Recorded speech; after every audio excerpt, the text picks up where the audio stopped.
You know, I get a lot of messages asking, how the hell do you do it, Geordie? So bloody youthful. I use Verso because science is a wonderful thing, and now we're not only stopping the aging process, we're going backwards. You see, Verso is a company dedicated to translating scientific breakthroughs into products that hold potential to increase longevity. And my favorite supplement from Verso is Cell Being. It's a product formulated with a strategic blend of ingredients aimed at fighting the effects of aging by boosting NAD+ levels. Because to function properly, every single cell needs a substantial amount of energy. And unfortunately, as we age, our cells struggle to produce the amount of energy we did when we were younger. And high NAD+ levels can actually enhance metabolism, and Lord knows I've needed that. I think mine stopped at one point. It also repairs damaged DNA, boosts energy production in key areas such as brain, immune system, and your muscles. And after taking Cell Being for the past couple of months, I've noticed I've had more energy throughout the day, better sleep at night, and also had more mental clarity when I'm doing podcasts. And Verso publishes third-party testing from each batch produced to guarantee you are getting what you pay for. So if you want to feel better within yourself every single day, go and click the link in the description below, go to Verso,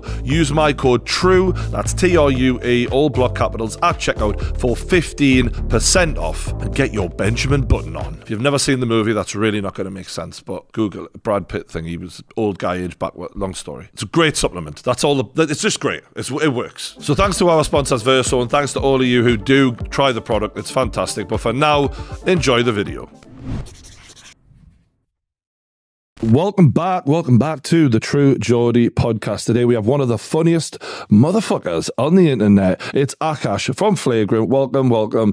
Thanks for coming on, bro. Thank you for having me, dude. I'm excited to do this. Appreciate you got the best looking, maybe some of the best looking content on YouTube. I was just telling you.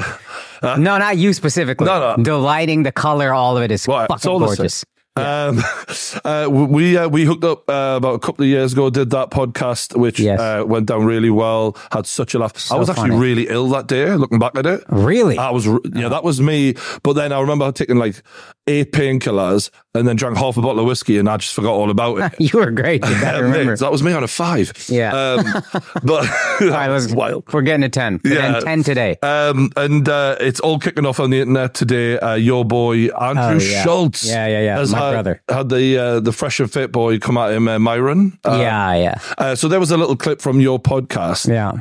Sort of been clipped up, put on Twitter, where they're talking to Academics, DJ Academics, who's a friend of ours. So funny, so talented. Love that guy. I've been watching his hip hop videos for years. Yes. And he was sort of sticking up for the boys on FreshandFit, saying, are they giving you a hard time? And Andrew Schulz asking, like, what's going on? And then Myron sort of clapped back after that has gone up, saying Schulz and Akaash are some of the biggest snakes on YouTube. Fuck them and their whole team. And Andrew obviously then goes after him, saying he's a grifter, yada, yada, yada. He has his response saying how he saved people from suicide and helped people. Oh, God. So what's your take on this as it's happening? He is constantly looking for income. How can I galvanize these people who are kind of lost, and I can use them to give me money? He doesn't care that he helped. It's a nice bonus to him, I'm sure, that he helped people not commit suicide. But to him, it's really, I can take broken people and I can make money off of them. I'm wondering how you quantify that. Like, how do you, at what point is he going, and another one? And another, like, every patron or every whatever is just another one. He doesn't, and then I'm sure he gets messages, you saved my life, blah, blah, blah. But he doesn't, what he will refuse to accept in his own soul is the help you give these guys has a pretty low ceiling on it. You could lift them from the bottom, but there's a pretty low ceiling of happiness when your mentality is, women are beneath me, I need to have sex with as many of them as possible, and oh, by the way, work out every once in a while. Like, that's not... You've really broken the channel down. It really is. And that's what's funny, is calling us snakes. When they came on our podcast 2 years ago... I think Andrew didn't know I had a problem with, like, some of the stuff they say I do agree with. I do think there are certain things, and I'm not going to, so I don't discount them completely. But a lot of what they say is just like shit that you would say when you were 18 years old and you didn't understand women, so you just hated them because they didn't want to hook up with you or whatever. And so I went at them, and I hated the thing where they were like, oh, we don't like black women. I don't like any minority who insults his own women. Insult every other race, I don't care, but insulting your own woman is so corny to me. And I said that to him, and the whole podcast, I went at them. So calling us snakes is like, we were never nice to you. I mean, I'm sure he's a nice guy off podcast. I don't hate him, but like, if we're talking about beliefs, I'm going to adamantly be opposed to what you're saying to your face. they were pretty nice on the podcast. And then for 2 years afterward, kept crying. So to me, it's like, dude, who's the snake? Is it the guy who said to your face, I don't like what you stand for? Or is it the guy who just said agree to disagree and then goes on for 2 years afterward crying about whatever I said? So you've done your research and you're very familiar with what they say.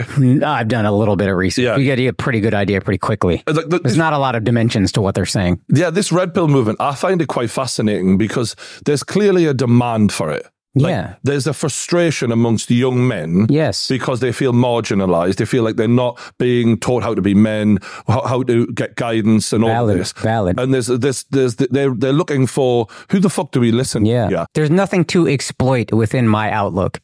I'm a guy who found I met my wife. They also started saying I had an arranged marriage because my wife is a beautiful woman. And in their brain, they were like, well, a guy who gets a beautiful girl and values and respects that relationship and her, it can't possibly be I met her on my own and courted her and had a relationship. Has to be he had an arranged marriage because their views, it just cuts away at everything they believe. They look for girls to bring on their show at a table similar to this, and they find just the thoughtiest girls on Instagram, and then they just dunk on them. And it's like, you're not looking for real women. You're not. If you brought a real woman on the podcast and yelled at her, she would respect herself enough to walk out, and then she would just be like, what the fuck are you talking? None of this is true. Yeah, like talking to women who make their money by posting naked pictures themselves. Yeah. As if that's the every woman. You're immediately setting up a straw man argument, right? To make yourself look a certain way, to make women look a certain way. Yeah. And look, I have a moan about women like every fucking man does.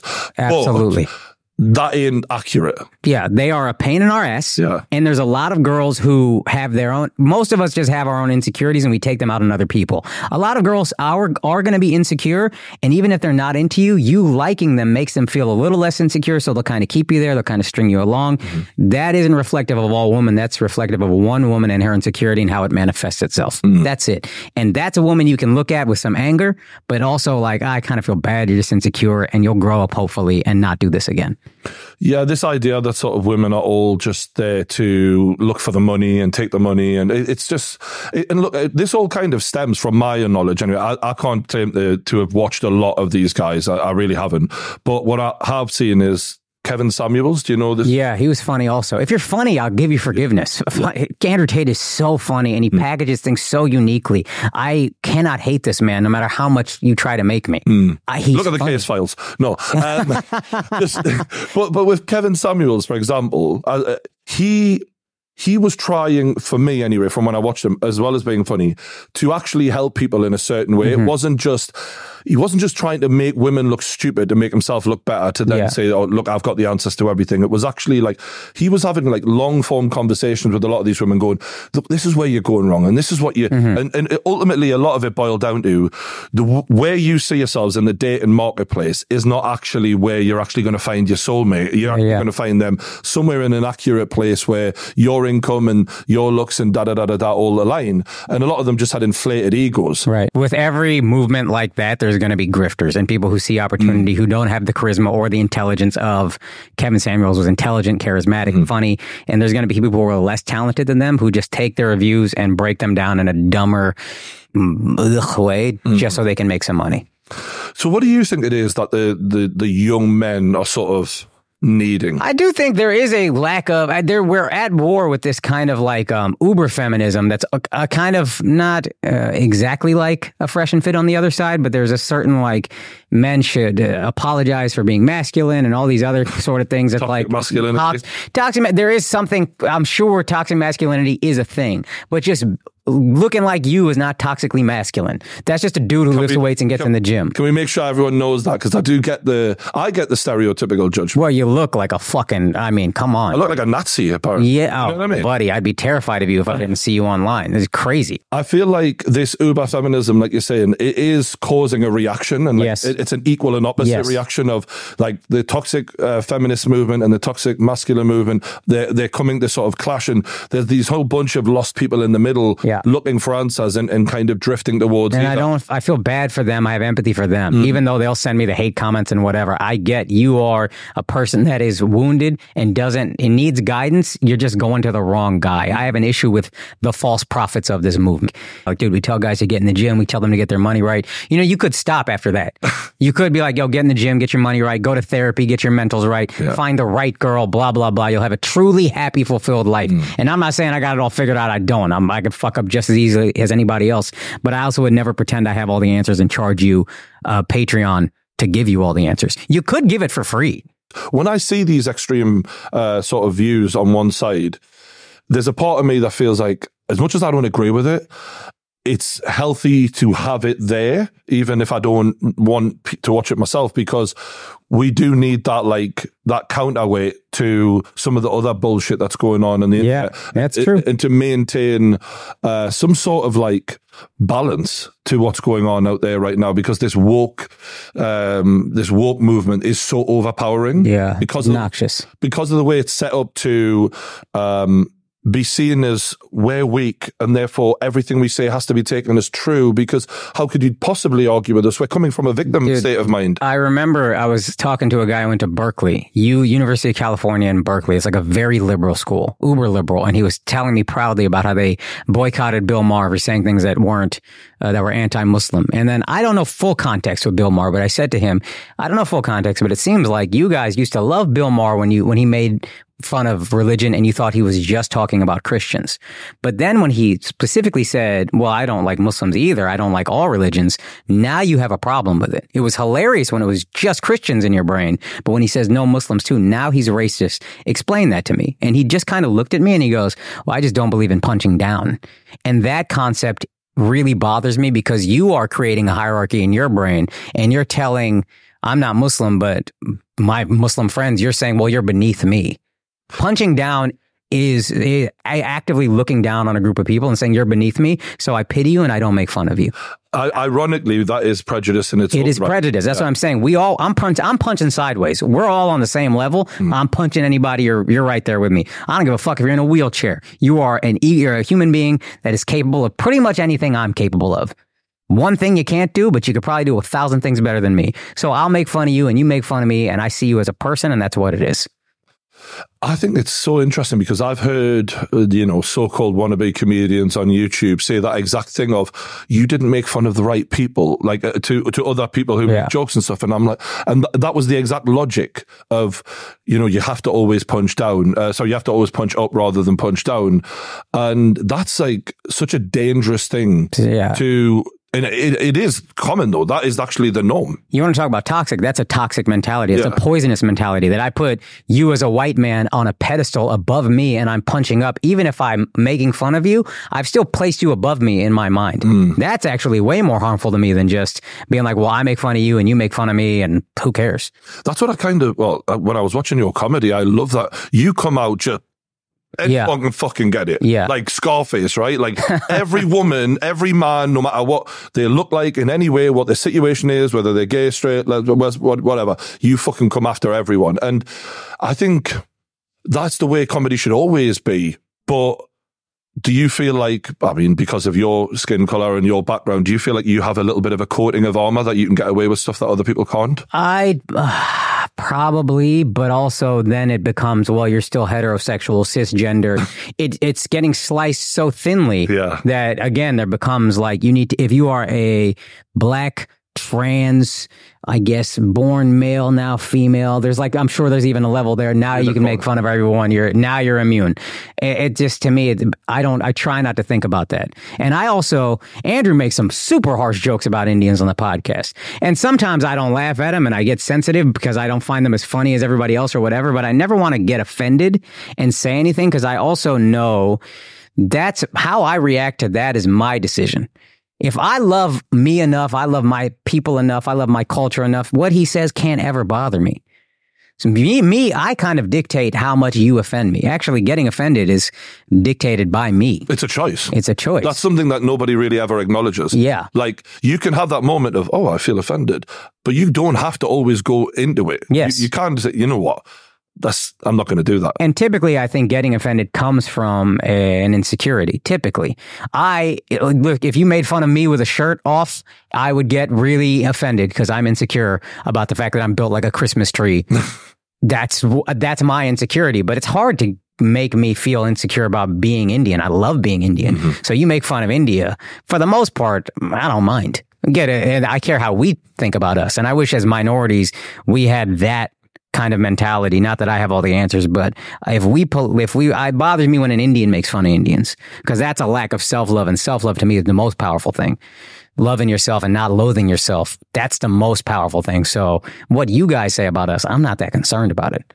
What do you make of people who, for example, use like fake outrage on behalf of Indians, for example? Have you seen that much? Yeah, it's the same thing as what we were talking about earlier. If there's a way to exploit something for your own personal gain from a group of people, then that's what a lot of people will do. Like, the pickup artist or whatever these red pill guys are. There's a group of people who are wounded and they're preying on that and using it for personal gain. I think there's a lot of people who will make a career or get thousands of retweets or whatever, get some attention off of, and this is a climate where attention is currency. So getting attention off of being offended on these people's behalf, I don't really give a fuck about them. But if I can get that attention, God bless, that benefits me. Let's do it. That is my avenue toward success.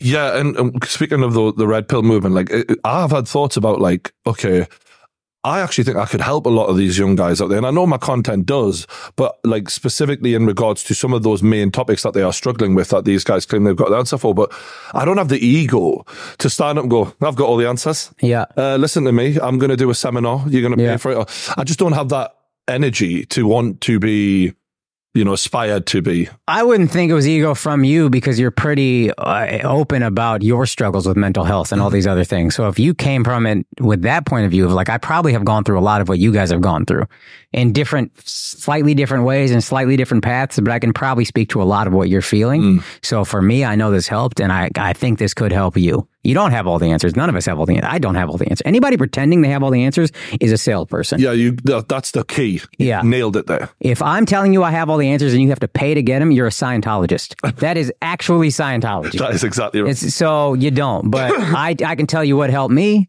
and I can tell you what helped me for my race. Like, I was a very insecure Indian kid. I'm not fully secure now or where I would like to be. What were you insecure about?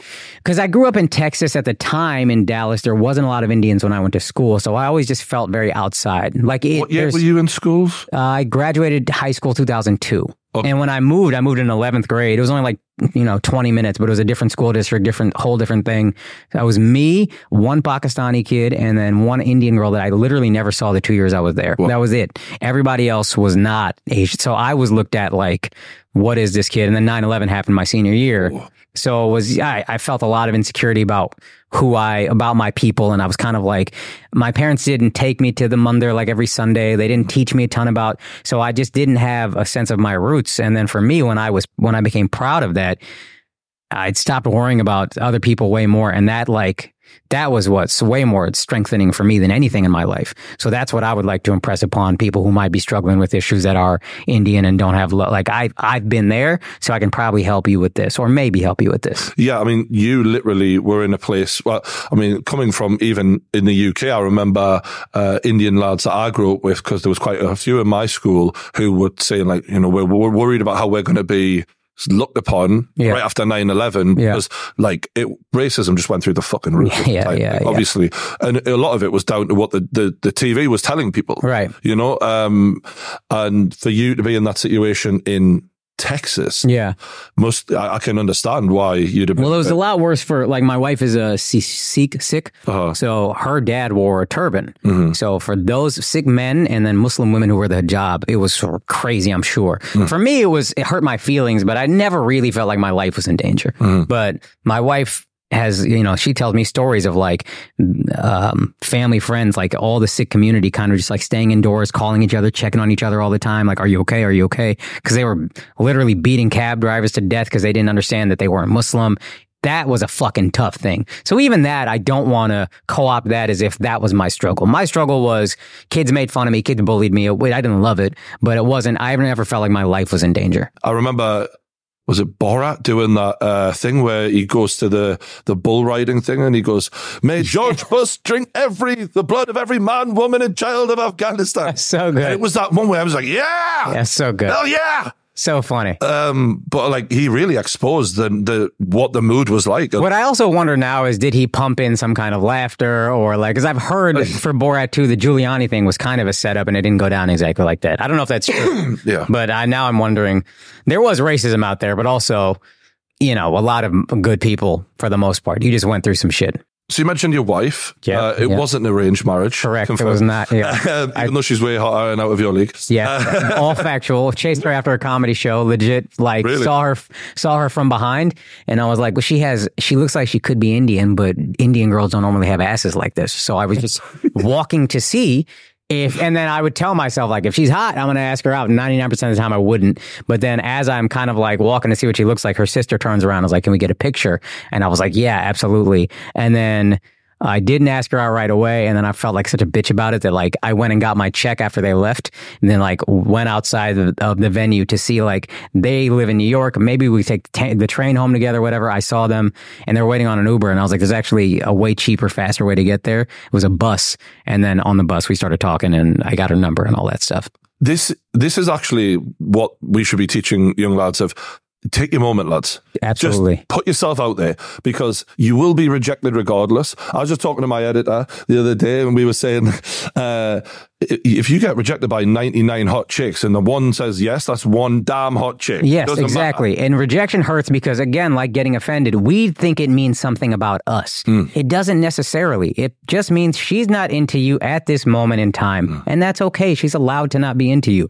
But again, another thing Andrew said to me that stuck with me with another girl that I was into and she wasn't, he said, "Let me tell you something. The moment you are immune to rejection, you are unstoppable." And that I will never forget. He said, "You're a superhero." And that never went up. He's given me a lot of great advice. I put that number one. And I'd say that to any guy.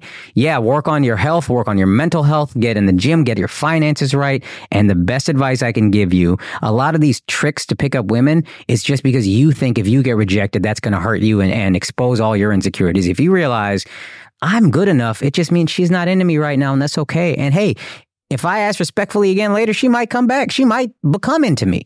There was weird where I would get rejected sometimes and I would handle it so well, the girls would kind of get interested later because I'd just be like, all right, whatever.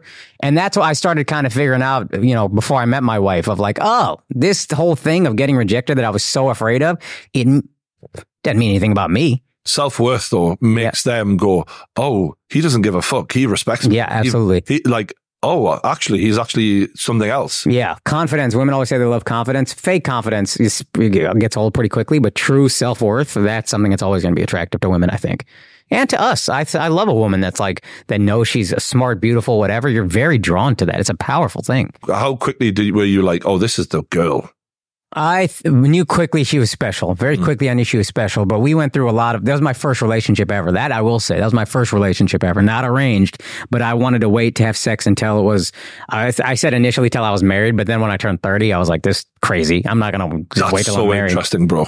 Yeah, but I was like, this girl the girl needs to seem meaningful. And then very quickly I was like, no, this is something. And then we dated for 3 or 4 years. And for 3 years, it would be bumpy because we both grew up with like not the healthiest situations, not knowing how to have conflict. So that was something we had to learn together. And now I understand so much better about, I feel like, what love is and what marriage is, and like the wedding vows you see in movies, better for worse, richer for poorer. You're going to see each other at your best and your absolute fucking worst. And you have to understand that is a part of it. And you don't get one without the other. And you got to be willing to take that ride. Obviously, there's boundaries. You don't get with a guy who hits you or any shit like that, or verbally abuses you or whatever, and any kind of abuse. But outside of abuse, you're going to see you're going to say some cruel things to each other. You're going to hurt each other's feelings. And you got to know, not that it's okay, but if we work through this, the only real red flag outside of abuse is they're not willing to grow for this relationship and for themselves. Spoken like a man who knows how to have a successful relationship, and yeah, that lack of growth is a major red flag. And I've been there before where I thought, what I'm saying to you is true. you know what I'm saying to you is true. Yes. And you still won't accept it. Yes. We're done here. Yeah. Because that is where you realize like you're dealing with someone who's just too stubborn to even function in a relationship like 1,000%. And also some of the great things you've just said there is part of, dishing it out is also being able to forgive and take it when you're getting it back. Because I'm the type of person in the past when I was more immature where someone would say something hurtful to me and I would just be zero tolerance, and I wouldn't be willing to like actually see where they were coming from and forgive. Like once my feelings were hurt, I was like, fuck her. Yeah. And as I've gotten older, I've been like, okay, come on, you've got to allow it. They're going to have bad days as well. It's not all about you. Yeah. And that really was a lot of learning for me to do. And so many of our fights, I realize when people say communication is everything, I didn't realize so many of our fights is one of us gets insecure about something or hear something and our insecurity, even though they didn't mean it like that, our insecurity is like, oh, I think they were trying to hurt my feelings. And then you say some pointed shit back and then they get insecure and then it just builds. And then when now we've learned, we did therapy, we read the books. Now we just kind of talk. We still have big fights for sure. That's an emotional, brown women are fucking nuts. Brown men are nuts. So we still have fights.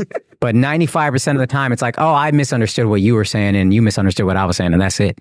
And that's a way different thing. Yeah. And then also I just catch myself going, I shouldn't have said that really. I was like a quick turn of emotion where I've lashed out and not in a really big way, but a little bit of a little bit of a snap. Yeah. And I realized like afterwards, I'm like, I shouldn't have said that. And it took me too long, to be honest with you, to figure that out that I'm doing that. And it's embarrassing when you like snap, dude, when we first started dating, I took her to Rome. She had never been to Italy. I want to show her all these things. And she was taking forever to get ready. And I was getting so irritated and like, I want to show her all these, and it was really just, I love her. I want to show her all of these things that I saw the first time I came to Rome. Things closed. We're not going to have time. But instead of saying that, I was just getting irritated. Like, why is she taking so fucking long? This is disrespectful to me, blah, blah, blah. And then I kind of snapped at her and then she snapped at me like, dude, I'm trying to look pretty because I love you. I want to look my best when we go out, when I'm seen with you, blah, blah, blah. And then it became this huge fight. And this was, again, we were dating for like a year, but now I look back like, oh, that was the dumbest fight we could have ever had. We made it such a big deal. And if I could just say vulnerably, hey, I'm just, I'm feeling a little insecure because I'm really excited to show you these things and you're not going to get to see them. And that's really bothering me. We should be like, oh, okay, let's go. It'd be done. I think it's ironic that we mentioned that red pill stuff because that is like a very like women should do as you say sort of shit. And not like always show strength, never show vulnerability. Women don't want to be a bitch and all of this, but there's a difference between letting out, all right, here's what I'm really thinking, and being vulnerable. I think 99% of the time will allow for you to avoid that argument instead of reacting in that like aggressive way. 1,000%. And with friendships with guys, we act like we can't be like, yo, man, that kind of bothered me when you said that. And we just will be like, nah, it's cool. And then we'll blow up 5 years down the road or whatever. And then we're not friends anymore. You've been letting that fester in exactly. That's just be vulnerable and I'll say because that's what you actually feel. What you're doing is real bitch ass actually. It's pretending you're okay and you're not and you're crying inside like a cuck. A real man will be like, hey man, I'm gonna be honest, this is gay to say, but that kind of hurt my feelings. Yeah. And then the other guy will probably make fun of you, but be like, all right, fair enough, I won't do it. And then some shit's gonna hurt his feelings, and that's fine. And we call each other gay and move on. That is so true. Some of the things you're saying about the way the arguments start, really hitting home with me, and like especially that impatience thing. Yeah, I'm so bad for that. Even if I'm going to a gym with a girl, I'm like, it's got to be, come on, get your shit on, we're going. I know time just doesn't mean anything to them. It's crazy. I mean, it is crazy. Time doesn't mean anything. It's so fucking annoying. It is, and they're a pain in the ass. Oh, a woman is it is a pain in the ass, and they're not to act like they're not pains in the asses. That to me is like the overcorrection of like, no, women, no, they're a pain in the ass, and we're a pain in the ass sometimes too, and that's just what it is. We don't get each other. We're very different. I have a good friend that was going through with his girl, and then this was like they're like married, kids, and like it's in that balance. And I said to him, I said, let me tell you something, your girl is so complicated, and it is a pain in the ass, but it's also beautiful. And if you don't make an effort to understand that, this shit is not going to work. And what I would say to her is, if you don't make an effort to understand how simple he is, it's probably not going to work. Like so many times, I'm trying to make a bit about this, so hopefully it'll get there one day. But my wife will say to me, I'll say something, and she'll go, "What are you trying to say?" And I'll be like, "Bitch, I've been speaking English almost 40 years. What do you think I can't say? You think I can't figure out the words if I want to say them? I can say what I want to say. I've said these exactly. I'm not trying to say it. I'm saying what I'm saying. I think what you're trying to say. No, I'm telling you what I'm trying. Do you know I talk for a living? Yeah, it's unbelievable. Like, so again, this is we're different, acting like we're the same and we're equals also in every capacity. I agree. That's a little crazy. That's stupid. Yeah. We're different. We're very different. We're better at certain things. They're better at certain things. That's fine. It is what it is. Let's talk through that. One of the key things you mentioned earlier is upbringings and how important that role plays in realizing who you're dealing with. Like the amount of women I've dated and I've met their parents, and their parents, specifically the mother, talks to the father badly. Yeah. And you literally, and you haven't been dating the girl long, and then 3-4 months later, you're like, oh, this is where it is. And it comes out, and I'm like, bitch, I ain't your dad. I'm not going to take this shit. You better realize I've got a fucking backbone. Yeah. That's hit me a few times where I realized, like, you're monkey say, monkey do, just copying off what your mother did. But yeah, upbringings, they play a huge role, right? Yeah. I see that way less often because I grew up in an Indian family than usually it's the opposite. But really? Usually it's the dad that's just kind of like doing whatever he wants to. But then I've had girls who were like, I've had to be like, look, I'm not your dad. Chill. We're fine. Oh, yeah. It's a thing. Like, I'm not him. So let's everybody settle down. I've had girls burst into tears over being angry at their fathers towards me. Yeah, because they think you're doing the thing they do. And it's like, no, dude, I don't, that's not my intention. Just understand my intention is not that. And then usually that settles things down. I can't hear, because if it wasn't for deadbeat dads and daddy issues, I probably would be a virgin still. Like, it's really helped me out. But equally, those motherfuckers definitely put me in the firing line. They're great for short-term relationships. Absolutely. Daddy issues, fantastic short-term relationships. But the rejection that they made their daughters feel then just comes out at me. The insecurity that you've mentioned. I've had a few times where I've realized, like, oh, this is I'm not the man for this job. Yeah. And, like, therapists. But according to Andrew, if you just want to get your dick sucked, daddy issues girls is the move. Oh, yeah. If that's all you want. Yeah, I can't lie. It's definitely, it's the gift that's kept on giving. And I think part of the reason, I was a real dickhead for a few years, where the way I would treat women, I just wasn't valuing what was being put to me. Yeah. And when a woman would reject me or would be like, hey, I can't make it tonight. I've got to look after someone's sick, or just a valid reason, to be like, she and I'm getting to the next girl on the list. Like, it doesn't matter. Like, my priority is me. Yeah. And I think that's the one thing that's actually changed in me in dating and relationships in the last 5 years, is just being aware that, like, there's someone else as important as me. You have to act like that. Yeah. That took me a long time, bro. I was a bit of an egomaniac. Not like a complete arsehole, but yeah, I'm glad I figured that out, because it's made me a better person for sure. Yeah. And it usually takes the right girl to be willing to grow for. Exactly. Yeah. That's when I was like, there's a bit of me that when I started to have that thought, I was like, if you fuck this one off, you're a real idiot. Like, come on. Yeah. And for you, that's dumb. And that's where you grow. And I've seen that with Andrew, I think he found the right girl and he grew so much. And I think with me, obviously that was the first girl, but still that's the right girl. So you grow for her. So that also helps. It's harder to do this just on your own. You find the right girl, you're like, yo, I can't fuck this up. So I gotta. And you mentioned about, remaining a virgin for that length of time. Obviously, like, you're a comedian, bro. Like, you could have done what you wanted at points. I could have, yeah. That shows amazing self-control and restraint. What was that sort of inner voice telling you when you were having those moments? To stay. To be honest, there's moments now where I'm like, what the fuck was I doing? But let's just be clear about this. But I felt like I didn't have a lot of good role models growing up. And then a guy that I think changed my life was my uncle. He had no blood relation to me. He's my mom's brother-in-law. And I would spend like entire summers with my cousins at his place. And I remember a couple of times he would just like take me out to a movie or take me out to play tennis or whatever. And I just thought about it like, oh, so much of what I learned about what it is to be a man is from him. And he never told me, he never preached to me, he just showed me. And so I thought that was so beneficial for me. I wouldn't be here without that. So what can I try to do to pay that forward? And I didn't drink. I'd seen alcohol ruin a lot of people's lives. So I was like, I don't want to drink. And I'm not going to preach to my kids or any kids out there who might look at me as somebody to try to learn something from. You don't have to do what I did, but I do want to show you it's possible. And that, as gay as it sounds, was big for me. It's so gay. And I really, honestly, there's times where I'm like, God, what was I doing? But for me, that was an important thing. And I tried to pass forward what was done for me. I can't speak on what that must have been like because but as someone who did the opposite, and I definitely look back at it and think, fucking hell, like I wish I hadn't of. Like I wish. I'm not saying I regret sleeping with women, but like hard to do that. Hard to do that. I wish I hadn't have done as much of the like stupid shit as I have in terms of just not caring. Yeah. Like when you don't respect yourself and you don't value who you are and you're just like, it definitely lowers your inner confidence or inner self-worth when you're just like, I'm anyone's. So I definitely think that extreme was not a good thing. Yeah. And then realistically, I try to remind myself, if I did all that, if I was just some giant fuckboy, I probably wouldn't be with this girl that I love so much now. So it all worked out. Absolutely. But because you probably wouldn't, like the problem I fell into was, how do I know a good one from a bad one when they're all blending in as...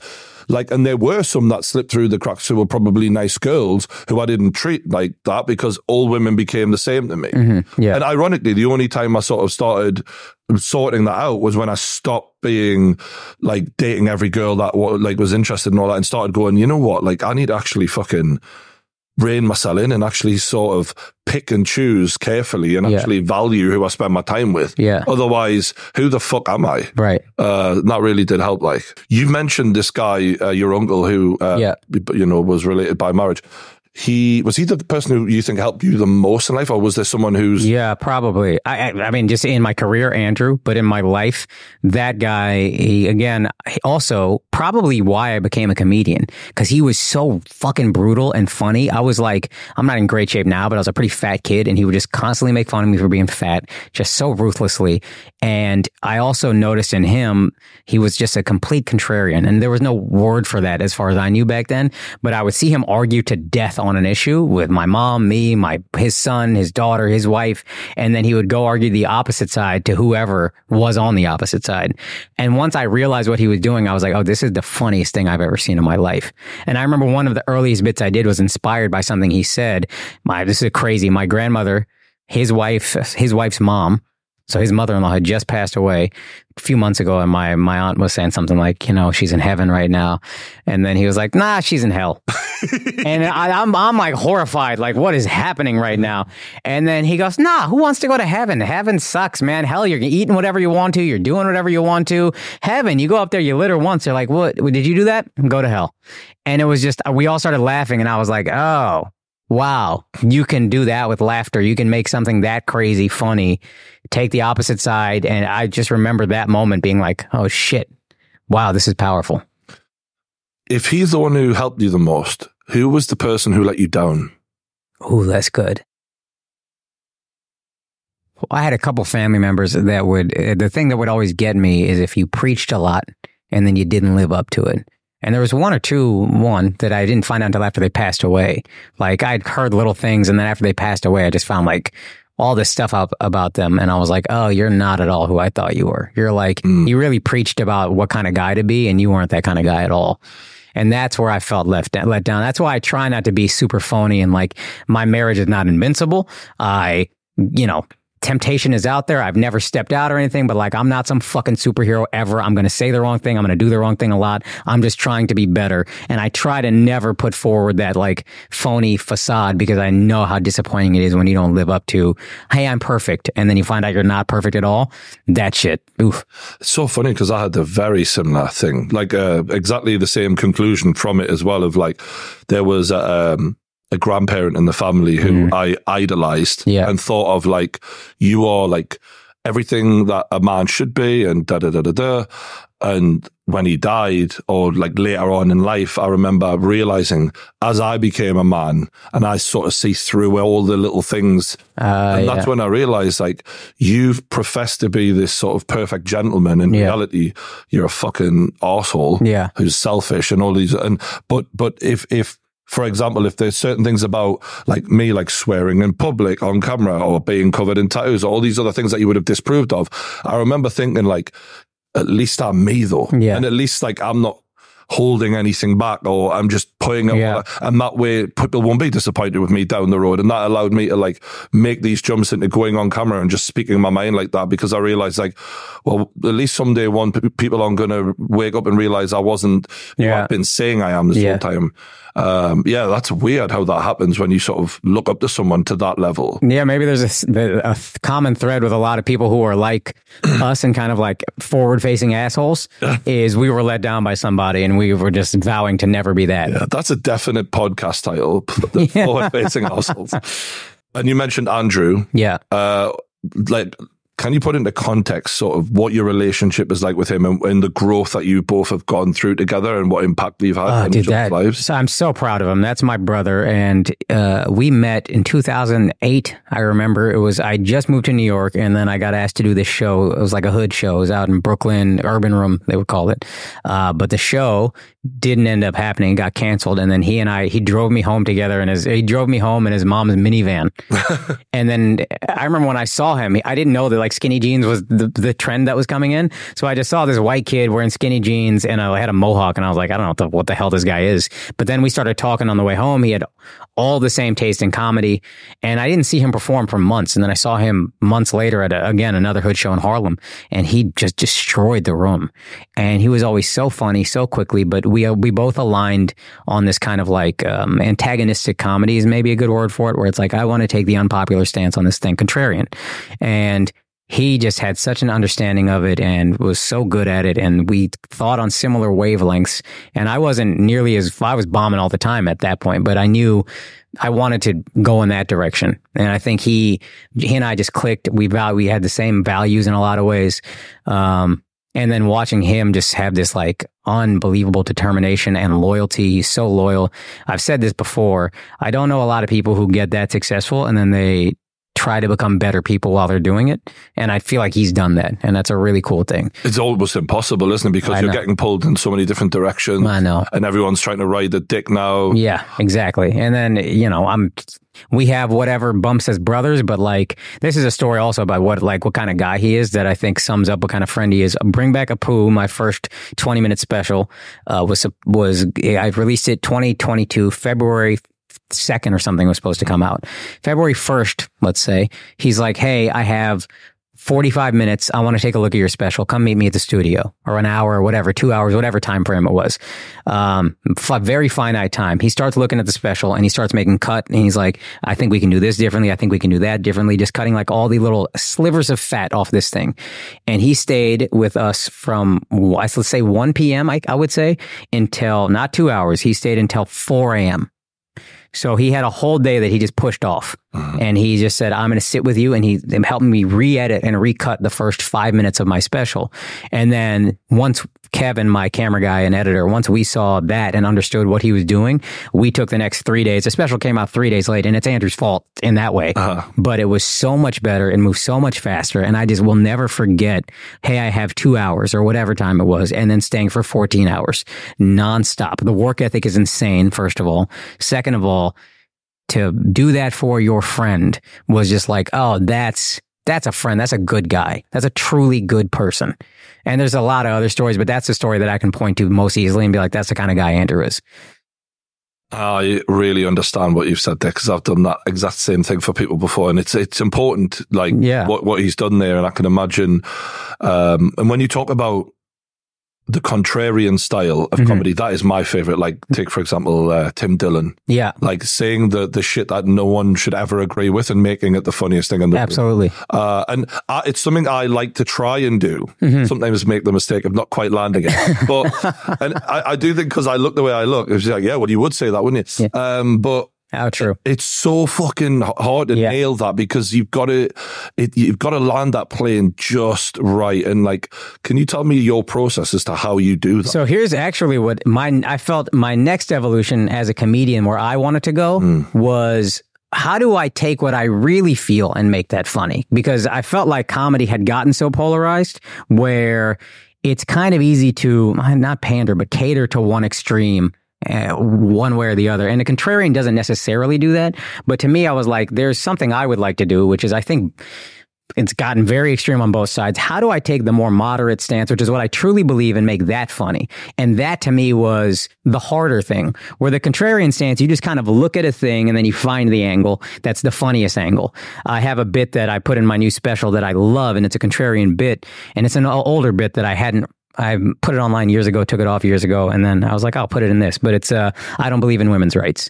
And I take that and I say, what's the funniest angle? And I don't want to give away the joke necessarily, but I take an angle that the audience typically really enjoys. Mm-hmm. Typically, they just love the flip. Because you're just looking at a thing saying, what's the thing everybody says? How can I say the opposite thing and flip it and make them laugh at it? And it's not easy, and it's dangerous, but there's a way to do it. And I thought the harder thing to do is, how do I say, hey, I'm a pretty moderate person, and both extremes have gotten fucking crazy, and I don't like that. Being funny from a moderate place for me felt harder, and I did feel like that's what I've been able to start to do, and that I love because it's more true to me. That's a real difficult thing, though, because you're kind of removing the angles as much. Yeah, and there's always even in the contrarian thing, there's a thread of truth to what I believe. Of course. In the Bring Back Apu thing, I have a bit about white female privilege, and again, it's a funny flip and it's silly. And there's a thread of belief there. Mm-hmm. But if I can find a way to make it more threads of what I actually believe and have that be, then that's amazing. And I feel so much more satisfied with that. Yeah. And in terms of Andrew, you mentioned, his ascent. Mm-hmm. It's been great to watch. And I think because as an audience, you kind of get the feeling of, this guy's a good dude. You can kind of feel it. And I think that's such a key thing in terms of remaining likable while delivering hard-hitting jokes. Yeah, absolutely. It's easy to lose them. Yeah. And it's a fucking skill to maintain that for you both. What has it been like watching him do like this next level shit of like Madison Square Garden and all of that? It's amazing. I've told him there was one time I was jealous of him, which is when he started a podcast with Charlemagne. And I was like, as a brother, you have to do that. He's so big. That's such a great opportunity. But the only time I was ever jealous was in my head, I was like, I want to do a podcast with you. And I knew I wasn't successful enough then. But then every other thing, there's moments where I get insecure, like, oh, am I ever going to get there? But I don't know a guy who deserves all of these things as much as him. And you just watch him kind of like put these things out there and then manifest them. And it's incredible. And that's the thing that I'm so proud of him, so happy for him, but also I'm so inspired by like you put it out there and then I see what it takes to get there. And yeah, I think I've just learned a lot from watching. And again, sometimes I would get insecure, like, oh, he's so much further ahead than me. He's so this, he's so that. Am I ever going to get there? And now I'm like, oh, it's such a blessing to watch him do that because I've learned so much just from watching. So when that opportunity came, when I filmed my first full special that I just filmed in September, going to see him film Infamous in Austin, I learned so much just watching him and like the effort and the work ethic and every word and pouring over all of it. I don't know if I would have done that if I didn't see him do it first. So I think it's just such a blessing even for me to watch what it takes, that it's been a really cool experience to watch my brother do it and then be like, oh, I can also learn on the way. Yeah, if you could be around people who are like striving, it's always going to be good for you. The best for me. Yeah. And as you've said, watching him walk the walk and showing you this is what is possible can only help you. I think it's great that you admitted that you had a hint of jealousy there. That's like, people don't want to admit that. Yeah. Well, yeah. The Charlemagne thing, I was like, dude, I know how good this is going to be, but fuck, I think if we did a podcast, it'd be so good. And this was like 2014, 3 years before Flagrant was even an idea. So, but then when we got Flagrant, I was like, great. Your podcast with him is better. Yeah, thank you, dude. True, sorry. Thank you. Love Charlemagne, but it's better. Thank you. In terms of cancel culture, you've mentioned like in a lot of your comedy specials, and like, I've seen you do stand up and breaking down cancel culture and attacking it head on. What's your current feeling about where cancel culture is? Do you think we're kind of winning a bit of ground back? Or? Yeah, I think it's kind of over. Yeah. And my initial feeling on cancel culture was always, when were you subscribed to me?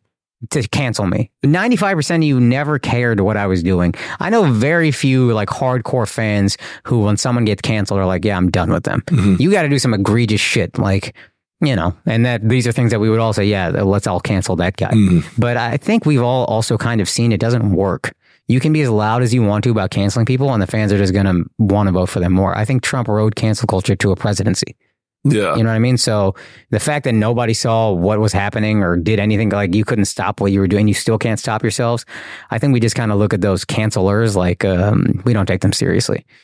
Yeah, it's like it's a loser mentality for me. Like when people are actively just not even caring why they're cancelling you, which is often the reason. Like that, the reason that they're cancelling you is never the real reason. Yeah, like 99% of the time for me, it's the excuse to pile in. Yeah, and I think we've all figured that out. And you get a certain rush from saying, how could you do that? Because you feel good about yourself. Yeah. So I think that was what was happening when they were just taking one podcast clip or one 30-second soundbite and being like, how could they look at this guy? He's a piece of shit. I think everybody kind of got a rush from being like, yeah, that guy sucks. I would never say something like that. I'm a good person. They're not. And then I think we all kind of realized what it is. Nathan McIntosh, a very funny comedian friend of mine, he has a bit that I love where he's like, you know what? Why don't we all just release our group texts? If you're so bulletproof, let's just all release our group texts and see what kind of person you really are. And I might be bastardizing it or whatever, but I love that idea that we have all said way worse things to our friends on group texts, and you act like suddenly this is offensive. No.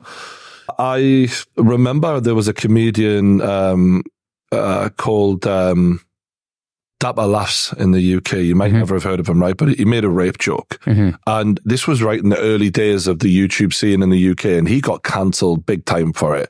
How could you? Can't believe he could say that. Or, you know, look, maybe it's not the best joke or whatever, but at the time it was seen as, oh my God, can't believe you could do this. No one could ever work with him again. Yeah. And it hit his career really hard. Yeah. And I now look back at how many people have come through so many cancellations since then. And I look back at these guys who at the early, when cancel culture was at its strongest, that's true. It fucked so many people. And now I look back at those guys and I think, I feel for you guys because you were basically the sacrificial lambs. Yeah, that's true. For us to get to this place now where people, when a cancelling is happening, the majority of the sensible, quiet audience who aren't piling in, who are just waiting for it to be over, are going, you know, yeah, we're still going to watch this guy. No one fucking cares. But these people had to kind of give their careers up to a certain, I mean, he's still got a career, bless him, but he got way more shit than he ever should have done. Yeah. And yeah, I now as an older guy, I kind of look back at saying things and I think, I wish I'd have stood up more for people like that. Yeah. And I wish more people stood up against this sort of shit. But when there's a pile-on happening, I still see, particularly in the UK, because I think the UK is more of a pussy mentality than Americans do. Americans are a bit more ballsy. Rebellion is built in, it's baked into the DNA of the country. Absolutely. Yeah. So we sort of stand back and allow the pile-in to happen, and then eventually we check on people. Yeah. At least that's the way I view UK cancel culture. And I think it'd be healthy as fuck if more people were like, fuck this. Yeah. And we're seeing a little bit of that now over here, but not as much as you do in America, where people just carry on as if nothing's happening. Yeah. There's also an overcorrection that happened where like now I just get on stage, not I, but some people will get on stage and just say the most offensive thing just because fuck cancel culture. And I don't love that either. I think there's a happy medium. And to try to look at things from every angle, I do think cancel culture made me a better comic. And I hate to admit that, but I think I had to start looking at things. And again, trying to be more honest with myself and saying, okay, I could say this thing that I'm saying right now and it's more offensive and it would probably get people upset. And I think it's funny, but is it how I really feel? Is there a way? Because we don't really feel, most of us, the most extreme version of things. So how do I really feel? And then can I make that funny? And then you slice things a little bit thinner. So for me, it has been weirdly, it made me a better comic. Okay. I'm going to list some of the other podcast guests that you've had because I really want to know after meeting them. Yeah. What you think. So Alex Jones. Yeah. What a fucking individual. Yeah, absolutely. He's gone through, I mean, like I was watching Alex Jones fucking 15 years ago when he was doing all the 9/11 stuff. Yeah. Then he's trying to break into this, I don't know if you've seen where he went and found this performance that was going on for Bohemian Grove. Yeah. And then recently he's had the Sandy Hook thing, where he said, you know, this school shooting wasn't real, and now he's accepted it was, but he's obviously getting done in the courts for what he said. Yeah. What do you make of all of that? We said on the first episode, the Sandy Hook thing, like that was just fucked thing. That was fucked up thing to do. And the court decided you owe a lot of money, and that is the court's decision. I don't. Were you worried about having them on, like the way people may judge you guys for platform? I don't think I fully thought it through, but I was like, look, it's going to be great content. I think when we first had him on, we were a little smaller, a little less eyeballs, and it wasn't as hot because it had been some years the court case hadn't started, or it was still going on, but the settlement hadn't happened. But I'm going to be honest. When we had him on the podcast, I wasn't thrilled about it. I was like, I don't know. I don't know about having this guy on. I don't really want to do it. And I told him that, I'm pretty sure. But he was so charismatic. It was unfucking believable. Unfucking believable. And then as we're talking, I'm looking at him and I'm like, oh, you're a stand-up comedian who foolishly went into newscasting. If you were just a stand-up, you might be one of the greatest of all time because you have charisma through the roof. You can justify anything. Mm-hmm. You're clearly smart. You can't call him dumb. Mm-hmm. If you just said, I'm a stand-up comedian, instead of calling your show InfoWars, you might get canceled, but you wouldn't know $1 billion to anybody. And if you just were like, hey, these are all jokes, you would be historically great. Historically great as a comedian. But he does believe a lot of it. That's where I'm like, I don't. And even when he's talking about a lot of these things, and I'm sure a lot of these things turn out to be true. I don't think everything he says is false. But if he does believe it, I'll be like, well, dog, I'm just not going to believe it. You're still funny. And like I said, funny for me, I'm not going to let the Sandy Hook thing slide. Like, that was cool. But a lot of the other shit, I'm like, all right, I'll take this little ride with you. It's funny, but I'm not going to believe it. Yeah, and his vibe was actually really different to what I expected on your podcast specifically. It was like unbelievable. Talk about fucking women, and he was just letting it all hang out. The first episode especially was like, I mean, truly one of the best episodes of podcasting I think it's ever existed. I really believe that. And it got taken down, and we didn't back up the files in, so we don't have it at all anymore. Oh, shit. It got taken down because he said some vaccine stuff that YouTube took it down, and that sucked. Yeah, we just had the same thing. We had a guy on called David Icke. I don't know if you've heard of David. David is very much like England's answer to Alex Jones. Okay. He's been doing it even longer and has some similar sort of wild but intelligent takes, you know. Yeah. And he mentioned about that. Yeah. And YouTube took it down. Yeah. Fucking nightmare. I re-uploaded it. We got like 1 million views within 3 days though. Like this guy slams. Yeah. People love conspiracies. They do. Is there a conspiracy that you do believe in? I'm sure. Oh, Epstein's Island. I don't know if that's even a conspiracy anymore, but like, do you see they're releasing the 117? I'm so fucking excited about this. And I'm not a guy who will read a ton. I don't like getting in the weeds because I get lost and I don't remember details. Macroscopically, somebody was fucking some kids and I need to know who they were so we can properly punish them. And I need these names out there. The maddest thing is Alex Jones was coming out with that shit a decade absolutely before. Dude, and you can't discredit that. Sandy Hook you can discredit, you can't discredit that. Now for the Sandy Hook thing you had to pay a lot of money and I don't know how you recover from that, but I also I think he's going bankrupt. I think that's how he's going to try and dive. Yeah, the courts are not in the collections business, I think is what they say. Well, also look, he did some fucked up shit there and he shouldn't have said it, but equally there was other people saying that shit too, and they're not getting sued for $1 trillion. Right? Yeah. So there's a reason. I'm not saying that they're only doing this because it's Alex Jones, but I'm saying the punishment is severe because of it's Alex Jones as well. If I'm not, again, I don't know details. My understanding was he was also inciting and encouraging a lot of people to go to their houses or whatever awful things were happening to these people. I think he's denied that, but I think when you've got crazy people watching you, I mean, whose audience is going to be crazier than Alex? Yeah, and that's tricky because I don't want to be responsible for the crazy people that watch my show, but you can't be. Yeah, but then I guess if you're encouraging crazy things and espousing crazy beliefs, quote unquote crazy, maybe it's tricky, dude. I don't know, but I wouldn't be surprised if with this Epstein's list, we're talking. I mean, Bill Clinton has definitely been up there. I can't. 1 million times. I just need to see these names, dude. Yeah. I need. One of the Queen's sons, I don't know if you've heard of this guy. Yeah. Well close to this guy. Prince Andrew? Prince Andrew, yeah. Yeah. Really sullying a good name, you know? No, but this guy's literally, he got, I don't know, one of the women who was involved, made her accusations against him. They swept that shit under the rug. Yeah. 10 million quid paid off by the Queen, by the British public. Wow. Our tax money that's crazy. Silenced the girl. Wow. Who was basically molested by Andrew or whatever. That's crazy. Fucking insane. Joe Rogan. Yes. You had the Godfather of podcasting Absolutely. on. Goat. What did you make of him in person? What was he like to be around? Oh, he's I remember the first time I met him was at the Infamous taping. I'd never met him. He just came up to me, gave me the biggest hug. He was like, hey, great to meet you. No handshake, no nothing. And I was like, that's so a warm way to greet somebody. And then he and I are talking. He's giving me full focus. Again, he's the biggest comedian on the planet. He's at Andrew's special taping. He's giving me full eye contact, full conversation. The only time he breaks is when another comedian, very funny kid, but at the time, whatever I was, he was even less far along than me. His name is Derek Poston. Only break he had in conversation with me was Derek Poston walks by, he goes, Derek, gives him a big hug, comes right back to me. And I remember being like, man, that is so cool that you're giving me that attention, and then the only break you do is to give someone with even less profile than me attention. And Derek is going to be a star and he's great and all of that. But like, I was like, that's such a genuine guy. And when I got the opportunity to do his podcast probably 6 months later, I just remembered thinking this is such a cool platform and he gives so many people the opportunity. Now that was the most, I don't know if nervous I've ever been, but that was maybe that's probably the most high stakes thing I've ever done, where you're with this guy who's going to talk to you, if you're lucky and he's interested, for at least 3 hours.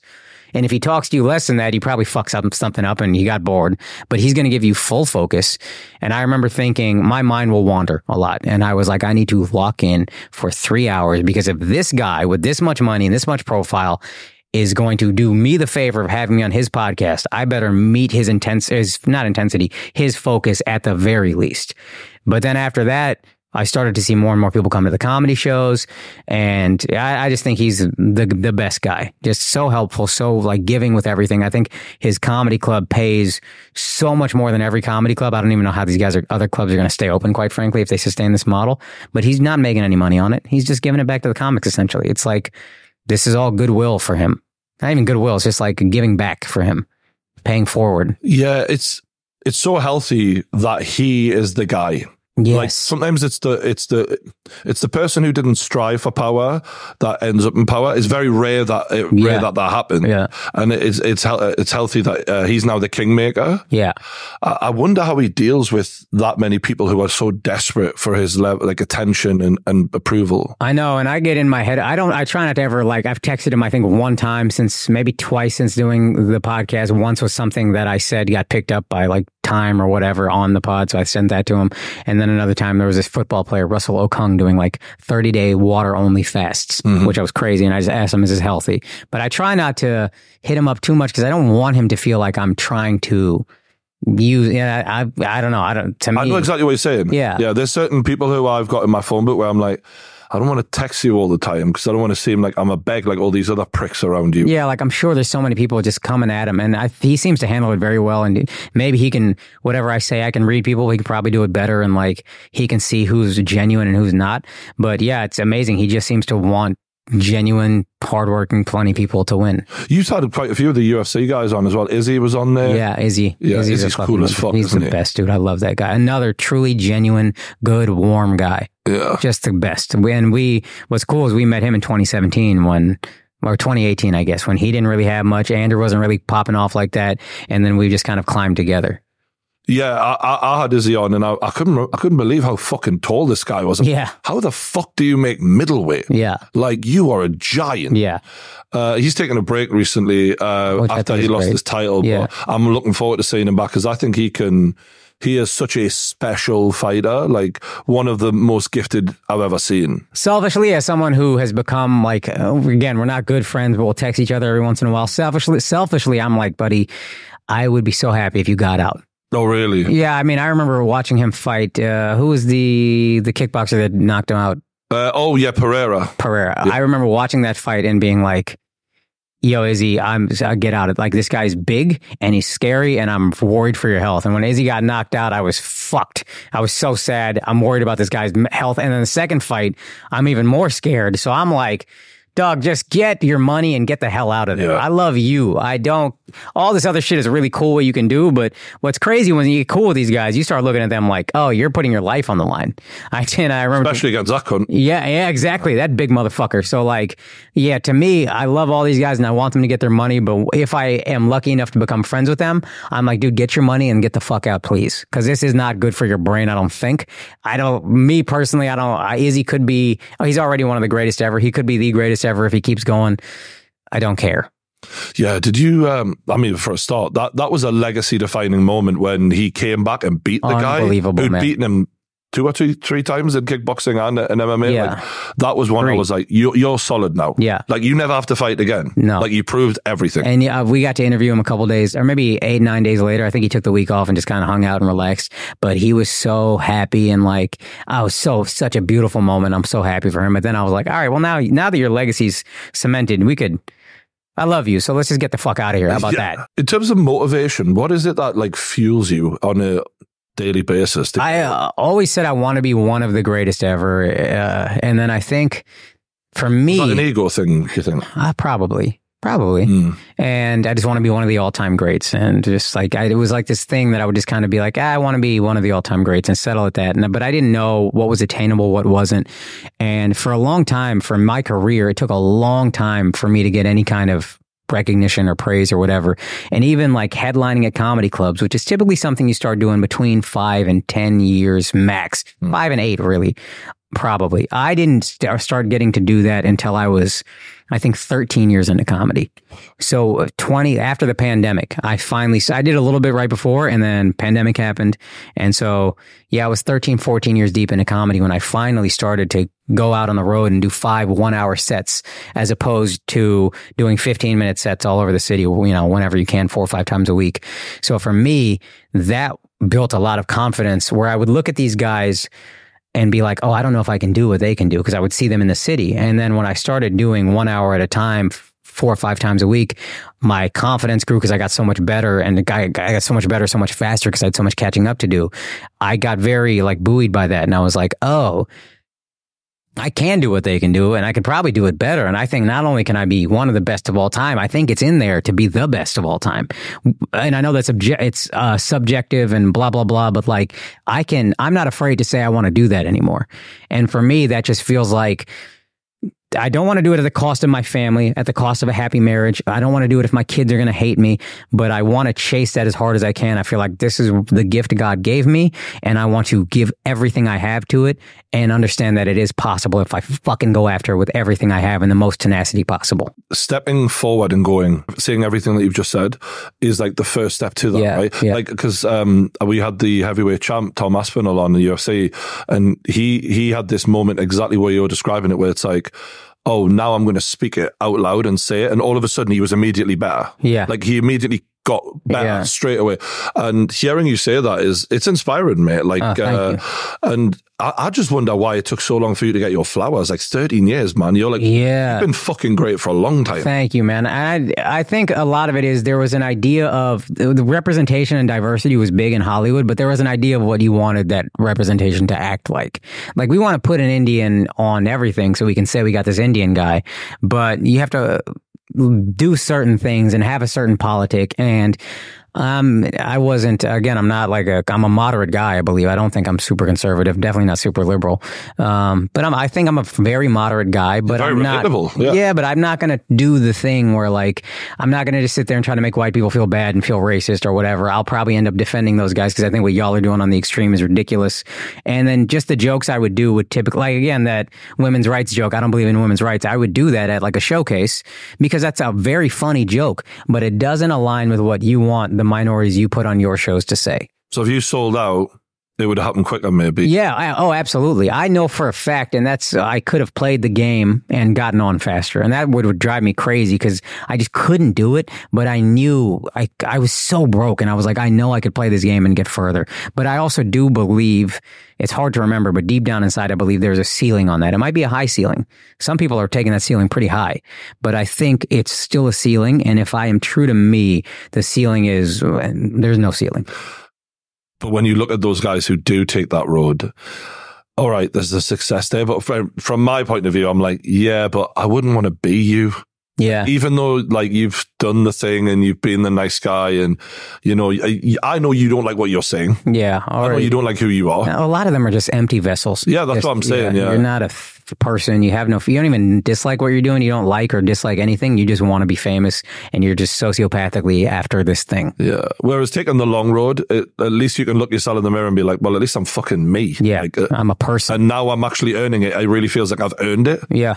Whereas if you just sold out, you would have it would never have felt the way you feel. You wouldn't be sitting there now going, I can be the greatest of all. No, I would not have been truly happy. But definitely I could have played that game, and then, it would have been easy. And your wife, is she like completely behind you on that?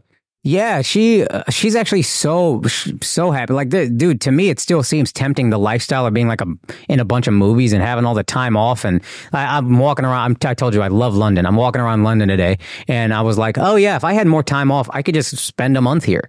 That lifestyle is appealing to me on some level, but my wife is like, you're in so much better of a place now, where like you have a real fans and it's a real career and you built it, and like there's longevity there. She helps me a lot with my stuff. So she went to grad school. She got her master's in business journalism, and then she was applying for jobs that she wasn't that passionate about, and I was like, I could use help. So and you're smart, and I trust your instincts and intuition, so you need to come on board with this.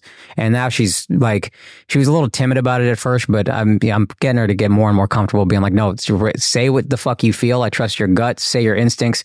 And my special, she was just helping run a bunch of shit. I don't even know what she did, to be honest with you, because I was like, you handle that. But that was great to be like, look, I'm focused on this performance, and these other things, you take care of pretty much everything else.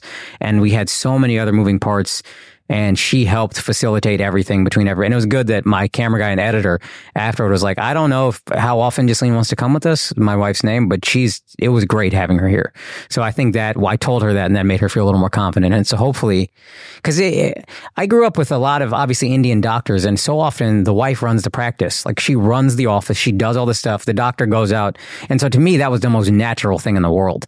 So I want her to do something that makes her truly happy if she finds it. And if you haven't found it, this would make us happier than you working some journalism job you hate with some, some of the, I don't even want to name the companies because I don't want to make them look bad, but it's like, no human being wants to write about this 5 times a week. Yeah. When you see some of these articles that be printed, and you kind of realize someone's getting paid to write this. It's unbelievable, dude. Like, you didn't study for this bullshit. Yeah. I completely agree with what you've done there. I think that's the dream, right? Yeah. You're a team in life. Romantically and in business, and then like, who else can you trust more than your own missus? Like, oh yeah. And I know she's getting to be much more like, she's starting to understand the intricacies of comedy. Even where like at my shows in London, she picked up on things that I was doing, like pacing wise, which was great. And then I have a bit where I essentially try to justify prostitution for men in relationships. Not try to. I think I do it very well.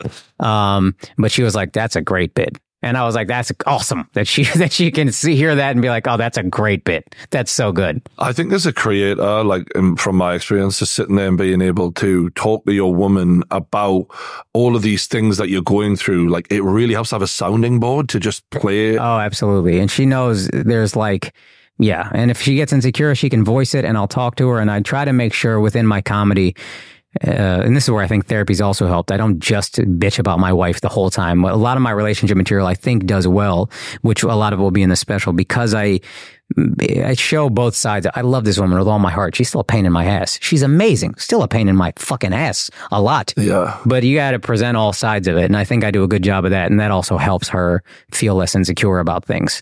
Yeah, because she's kind of the butt of the joke sometimes, right? But she's great about handling that as well. Like, you need to use your everyday life. Otherwise, what the fuck else am I going to write but about? I don't think men would be as good about that as women are, especially my wife. Like, if she was making these jokes and I'm the butt of it, I'd be like, hey, bitch, cut that shit out. I don't care. About the dick size and everything. Yeah, I don't care, dude.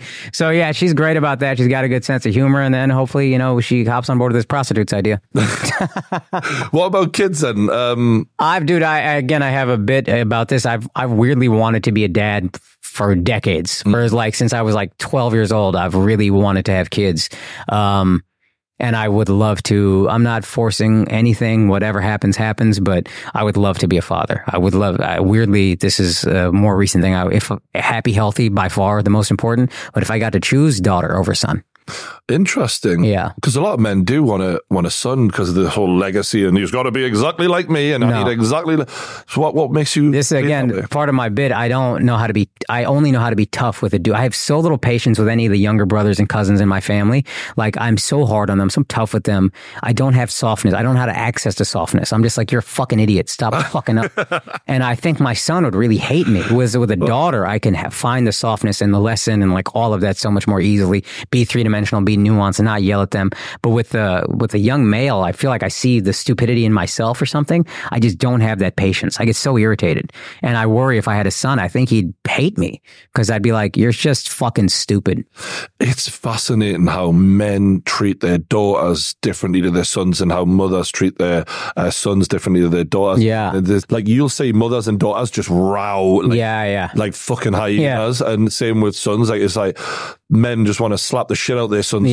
And I think that point that you made about seeing their own stupidity and what they don't like about them in their own sons, it's fucking mad. That I think Kobe Bryant had a big role. Like he really embraced having daughters. Fuck yeah. And I feel like seeing what competitively is like the ultimate alpha male in sports, love being a girl dad. Girl dad, yeah. I think a lot of guys felt okay being like, yeah, no. And you mentioned Kobe Bryant, you know, something that just sprung to mind. We were talking about cancellations.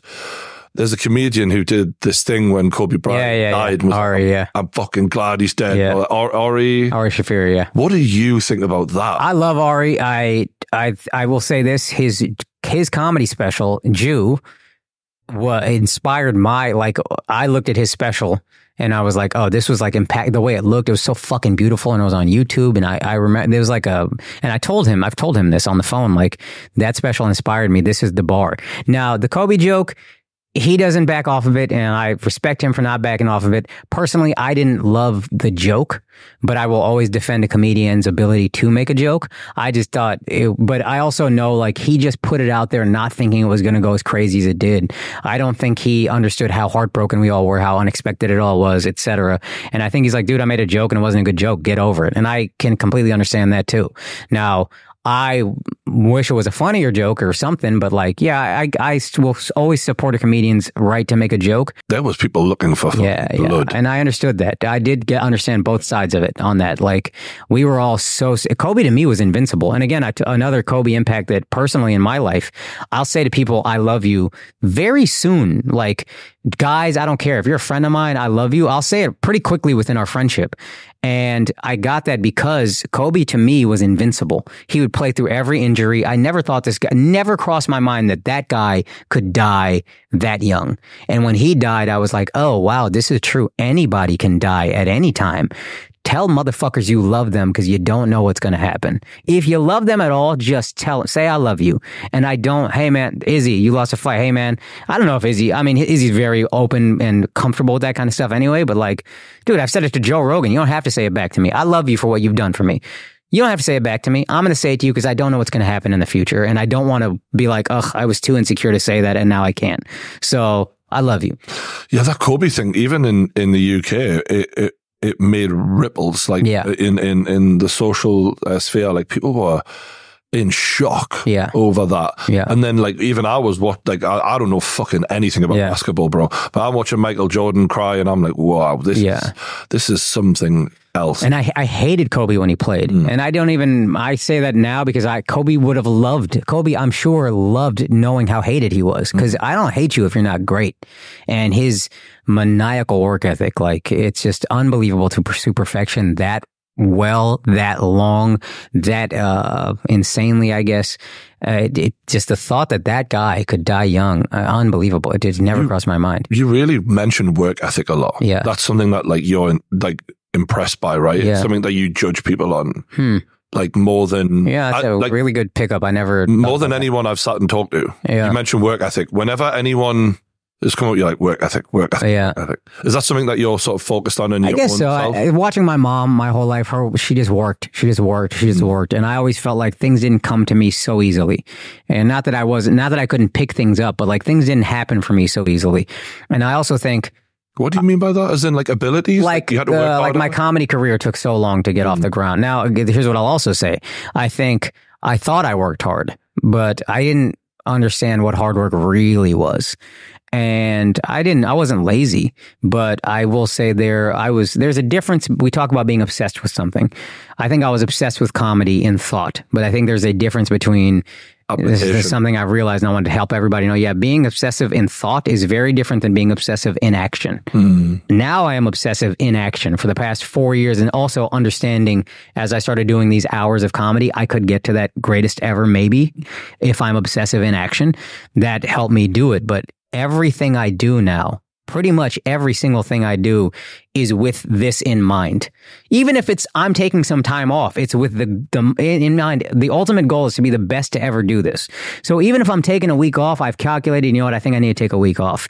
And I can still get there, and I think that's going to help me get there. Time with my wife is important because it's not worth being the best ever without having a happy marriage and a happy family. So that's also every action I take that is the goal, and we're trying to get toward there. Be the best to ever do this, or at least in that conversation. To me, I want to leave saying I think I did it, and I never sacrificed being a good person or my happy wife and happy kids and all that. And everything funnels toward that for me. You mentioned your mother before. Were you closer to her or your father? Listen, my mom and I are so close. Yeah. My dad and I are okay. My mom and I was really close to my mom my whole life. Same. She's still, yeah. Yeah, I'm a mummy's boy, as we say over here.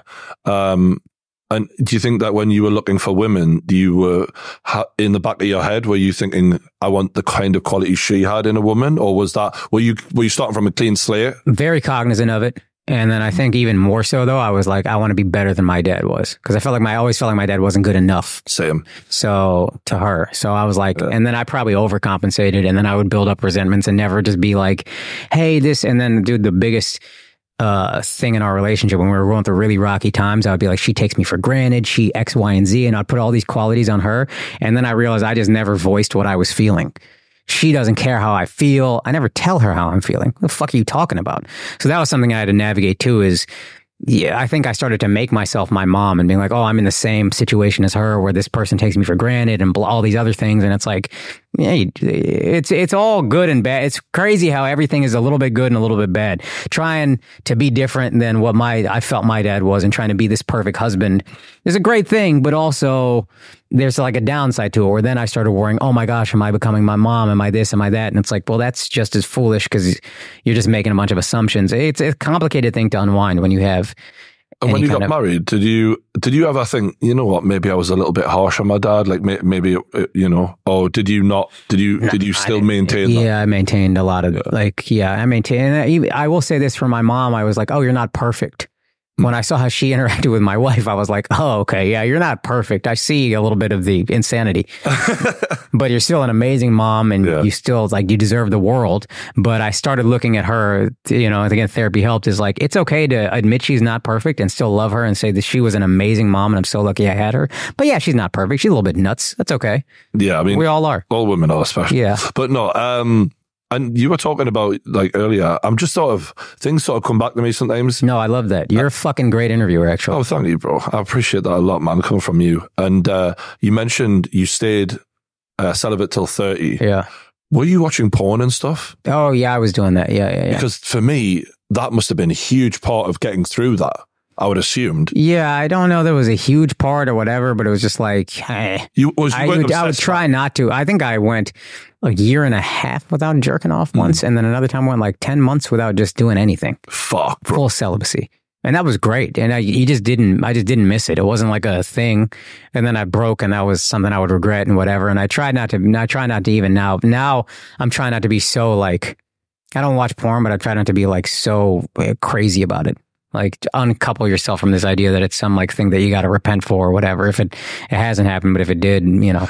So do you mean that in a religious sense? Is that something that you... I think there's a lot of, I don't know if it's religious guilt because Hinduism is not built on the idea of guilt, but I think I always had a very guilty conscience. Wow. I still do. So much of what I do, I think, is I don't want to feel guilty about doing the wrong thing, so I'm going to do the right thing. This is such an unusual perspective for a comedian to come out with because all the comedians, and I've met loads of them, they're quite the opposite. They are the most drunken, sex fucking hell. They don't give a shit, a lot of these guys, right? They're wild. Yeah. They just all seem to be quite wild cats. Yeah. So for you to be so disciplined and so, I feel self-critical. I mean, comedians are self-critical because that's the fact that they can criticize themselves to such a degree helps them criticize the rest of the world a lot of the time. Yeah. But you particularly. Yeah, no, and I don't, I'm going to fail. I'm sure. I'm going to let people down. That's why I'm also I don't want to be put on this pedestal because I know I'm not perfect and I know I'm going to fuck up things and I'll probably try to hide it or whatever because I'll still feel pressure, all that. But I just, in general, I want to try to be a better person. And I definitely make mistakes and all that, but yeah, just try to be a better person and that's it. Do you have any really the regrets that still sort of sit there. Oh, yeah, for sure. Again, not getting into therapy earlier, not knowing how to handle my emotions, not knowing how to regulate my emotions. When I would get mad, I would get so mad. I never I never put hands on anyone or anything, but I would lose, my brain was just not, I'm not thinking, I'm seeing red. I'm acting like an insane person and learning how to regulate emotions for sure. And I have stuff in that vein, and yeah, just a good amount of things that I wish I had done differently or whatever. Just to have that level of discipline is interesting for me because, I was just consumed by sex. Dude, I tried taking peptides 5 days a week, 2 days off. Couldn't do that. That was too disciplined for me. I'm not gonna be able to be consistent enough to take this little shot 5 days a week and then take 2 days off and then remember to get back on in 5 days. I'm like a sloppy person in a lot of ways. What do peptides do to you? Peptides is it's not, instead of actually injecting HGH, which would be more effective, this injects the precursor. This signals your body to make more of its own HGH. Oh, so kind of like what they do with testosterone, like natural remedies. Yeah, so it's like a natural testosterone, et cetera, booster. And by all accounts, it's a much safer route to go. I talked to a doctor. He was like, yeah, I think this is fine. This is good. That's for your image, I suppose, right? Yeah. You're wanting to look better, feel better. But you're already married. You've already secured, your lady. You're very happy. Yeah. So what was the sort of motivation? Are you conscious of how you look because you're on stage a lot? Is that I think also, dude, this podcasting, you try not to, I'm always, if I don't look at the comments at all, I'm way better off. But invariably, you'll see some comments that will trigger an insecurity and whatever. And you do become aware as this thing grows.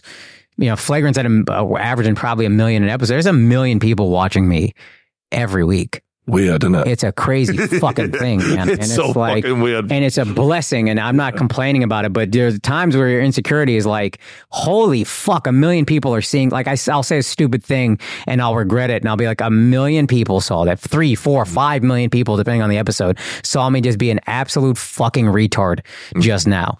Oh, I've definitely had those moments before and that I beat myself up for that as well. I really go somewhere in my head where I'm like, you fuck it. How can someone who's done such smart shit, you've literally brought yourself from nothing to here, and then you're still dumb enough to come up with that. Yeah. It's so annoying. And I'm trying to be a lot nicer to myself. And that's when we were asking about porn. It's like, dude, if I watch it, I'm going to try not to be like, okay, I did. Fine. I'm not perfect. If God forbid, as long as I don't cheat on my wife, who cares? Who cares? That was one of the things that I beated myself up for most, was cheating on women. Because at the start, it's fun, right? I'm sure. There's nothing more fun than an orgasm. Yeah, I'm sure. but the guilt became quite all-consuming, and knowing I was hurting people, and it really, I had to have a self motivated intervention where I was like, I need to stop just all of this, all of these girls who are messing around or whatever, not deliberately, but knowing I could be a better person, and I had to just cut it all off and be like, from now on, I'm only going to speak to one woman at a time or something, because but that takes I can't keep doing. Probably more discipline than what I did. What I did, it's like I don't know if you know a lot of Hindus, but they never ate meat their whole lives. Not so that hard to give it up. What are they missing? Yeah. I didn't know what I was missing for the long. If I knew what I was missing, I don't know if I'm quitting. Yeah. So you got to give yourself a lot of credit for that. I'm a pleasure seeker, indulgent, fat bastard at my worst. So it took a lot for me to be like, but I got to a point where I hated who I was, not completely, but I hated this bit of me. You lie, I don't lie. I'm very honest, but I'm lying about all these little white lies that fucked me right up. Yeah. Now, if I was talking to my younger self, I'd go definitely don't do that, because you're going to really not be happy a few years down the road. Dude, my wife so brilliantly, strategically pointed out to me, Jay-Z had the album 444, and he talks about cheating on Beyonce. And then he said, there's a line where he said, I took the innocence from your eyes. And then my wife pointed that out to me very intelligently. And I remember, there's a way my wife looks at me that is so pure, so innocent, you would never, she puts so much trust in me. That I'm not saying I'm perfect. I have never stepped out on my wife, but I don't want to be so arrogant as to say I would never. I have never come close. I pray that I never do, but that would kill me the most, is if she found out and that look was gone. What you've just said is exactly what I'm on about, because I had a couple of moments of me being such an idiot and an arsehole that I hurt people. Yeah. And that feeling and saying that, I never thought, I don't know, I was so self-centered, and also just in that masculine brain that I never thought it would affect me as deep as it did. And I remember being like, oh shit, like the pain I've caused is really hurting me, knowing that I'm such a bad person to have done that to someone. And so that was when I was like, okay, I can never do this again. I can never ever cheat on anyone ever again. And like just having that moment of like, I'm never ever going to do that again. I'm only going to deal with like people in honesty now. It's been like quite freeing. And I'm glad I fucking did that, like, mate, because like, and I envy people like you who can say they've never done it, because it's like, it's such a shitty thing to have to live with. But I am trying to like forgive all of those mistakes I made and stuff like that, because who isn't like making mistakes when you're in your 20s, like, you know, and 30s and 40s and 50s, you know what I mean? Like, you hope you don't make those mistakes, but it happens and you just got to forgive yourself. That's it. It sounds like your wife's fantastic, by the way. She sounds really good. Great. To be clever enough to come out with that to you. Yeah, oh, God, fucking brilliant, this girl. Yeah. And she's also like, it took me a while. This is very unique. She's like, I've said this, I've never met a person like her. And not everybody gets it. And it took me a while to get it, because she'll say the thing that you'll like kind of hold back. Like the comedians talk about being raw, but person to person, we kind of hold back. And then we just let things build. She just says everything she's feeling at whatever moment. And then it's done. It's not like she doesn't hold on to these resentments and build these things up with me. She just tells me when she's pissed off at me. She tells me when she doesn't like what this guy did to her, blah, blah, blah. It just all comes out and then it's done. And I'm like, wow. It took me a while to appreciate that, because initially I'm like, why are you so combative? What's this about? God damn, stop fighting with me all the time. Why does everything come out? And then I was like, oh no, she just lets it out and she's free. She's just like all these little social niceties that we all do, where we just lie, and she's not, she'll do it a little bit. For the most part, she's not. You're going to know how she feels, and that's what it is. I love that. It's great. No, because then there's no bullshit, right? There's no like miscommunication. And I in relationships now, I definitely subscribe to that of like, tell me everything. I want to know like what guys broke your heart, why it happened. I don't give a fuck. Just tell me it all, like, because I can handle it. I mean, she's I haven't even told her how crazy this is, but we were at her family's house, and then she's saying something about her aunt's feet, and I am into feet. And then she asked me, she's like, oh gosh, doesn't she have nice? And I'm like, yeah, sure, I guess. And that's a little weird already. And then her aunt continues to be a little self-conscious, and then my wife goes, no, he likes feet. And then my aunt was just like, okay, I don't know what to do with this. But it was, again, it's like she just doesn't hold back, doesn't give a fuck. It all comes out, and it's so funny, but it was also, goddamn, that was awkward. But the fact that she doesn't have shame in the way other people do, I mean, I don't know what her culture is like. Is she Indian? Yeah. So, like, from my experience in my dating history, because I've dated girls from all over the place, shame in foreign cultures to mine is quite prominent. Absolutely. So for her, she's a bit different. Yeah, right? Dude, I'm telling you, I've never met anybody like her. Truly. She's a one of one. Yeah, I dated an Indian girl once. It was very fulfilling, very, very good time. Really? A lot of fighting, I assume? To be honest, it didn't go that long. I was quite a short-term geezer at the time. Well done. You got out right. It was fantastic. I can't complain. Right, so you mentioned she's Indian. Was that something that was specific for you? That you were like, I want to be with an Indian woman? Absolutely. Yeah? Yeah, I think there's a thing I've noticed within myself, and I think it's reflective of a lot of Indians, and not, I think maybe in dating, but in general, we really crave external validation. And like, what do you think that is? I don't know. I don't know if that's like an imperial thing or what, but like parents are so happy Indian parents are so happy if their kid has a PhD. It's they're almost more proud of a kid, not almost, I'm positive they'd be more proud of a kid with a PhD than $100,000 a year job. The PhD is the external validation, especially if it's from like an Ivy League school. If you're doing that and making $60,000 a year, you still got the PhD. If you have a bachelor's and you're making $100,000 a year, you still got a bachelor's. Or a community college especially.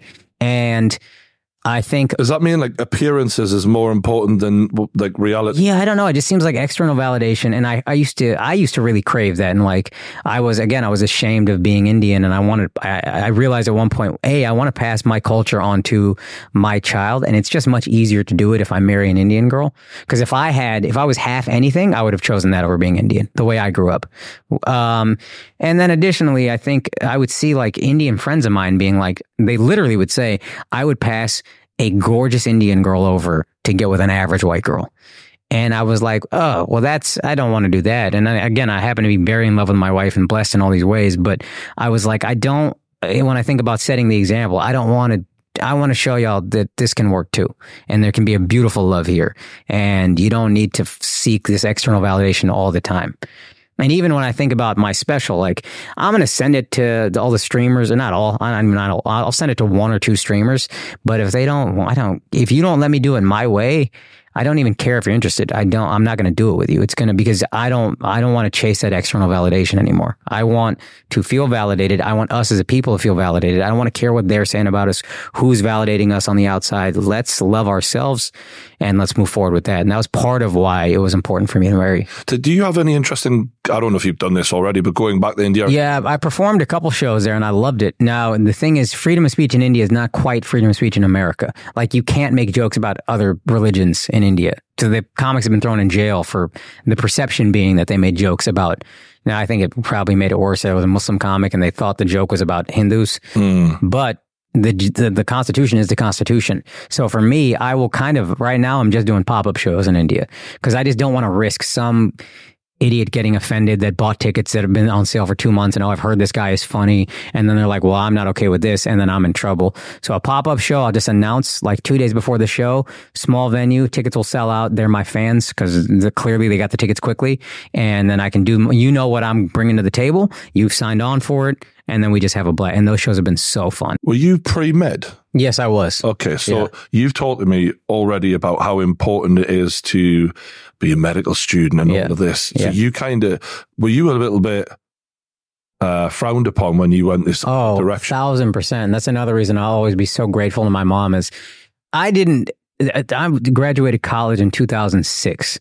Russell Peters hadn't really gotten that famous yet. We kind of knew about him as like this underground thing. So the idea that I wanted to do stand-up comedy was so crazy. Such a crazy thing. And I could have made it as a doctor somehow. Like you go to the med school in the Caribbean or whatever, then you come figure it out or you take a year off. And I wasn't that good at it because I didn't really want it.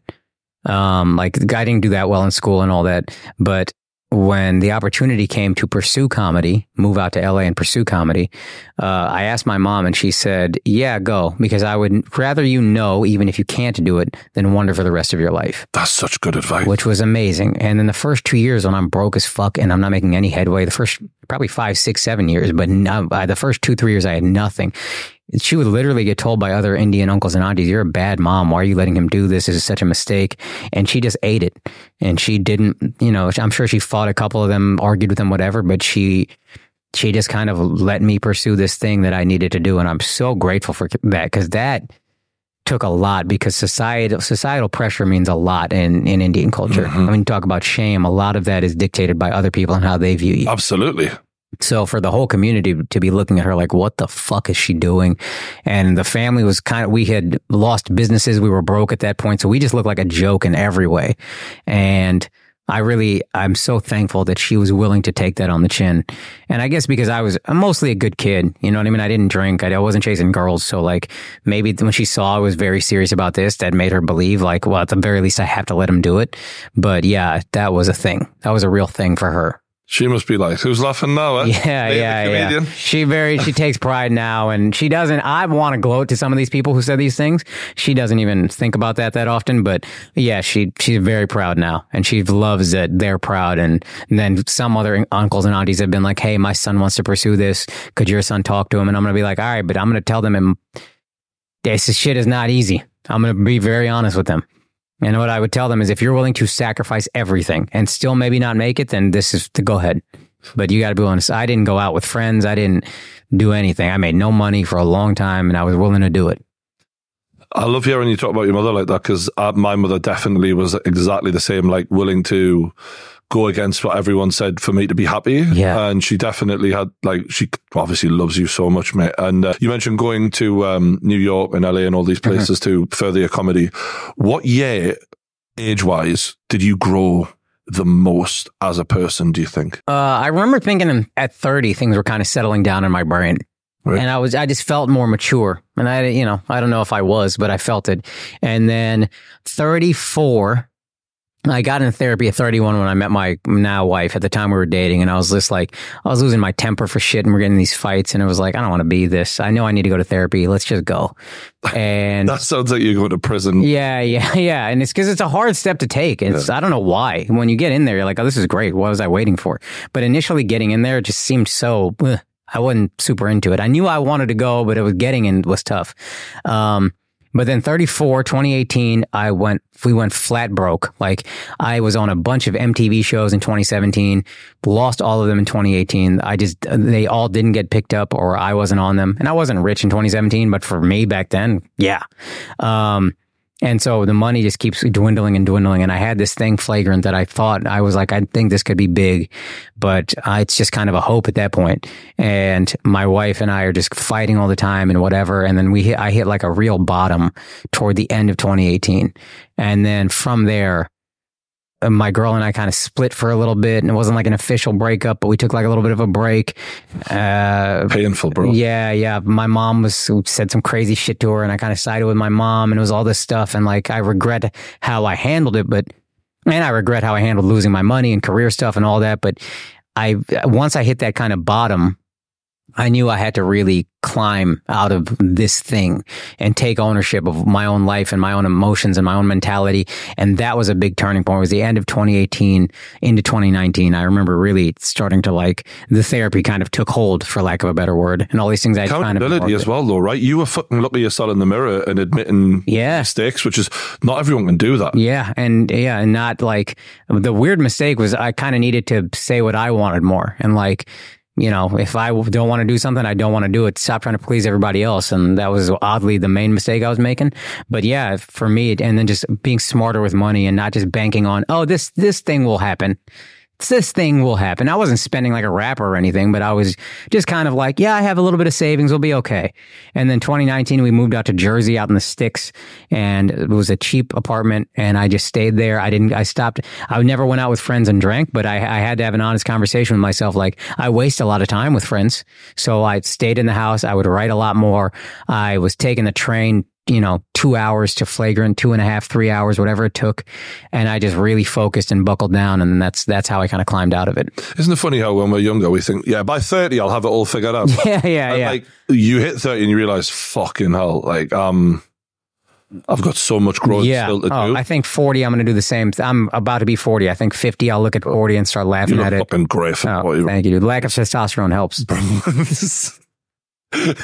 Not all bad. You know what I mean? I can't build a bicep to grow my life, to save my life. I'm looking at myself in 4K going, man, you're aging, man. I like a whiskey and a smoke, so that doesn't help me. Oh, yeah, that'll hurt a bit. Yeah, definitely. But again, the muscles, dude, that's what slows you down. That's what took your hair. That's what did it all. That's what fucked you. It's a transition I'm going through right now, and it's not a great one. I'm not happy, but it is. I really did think,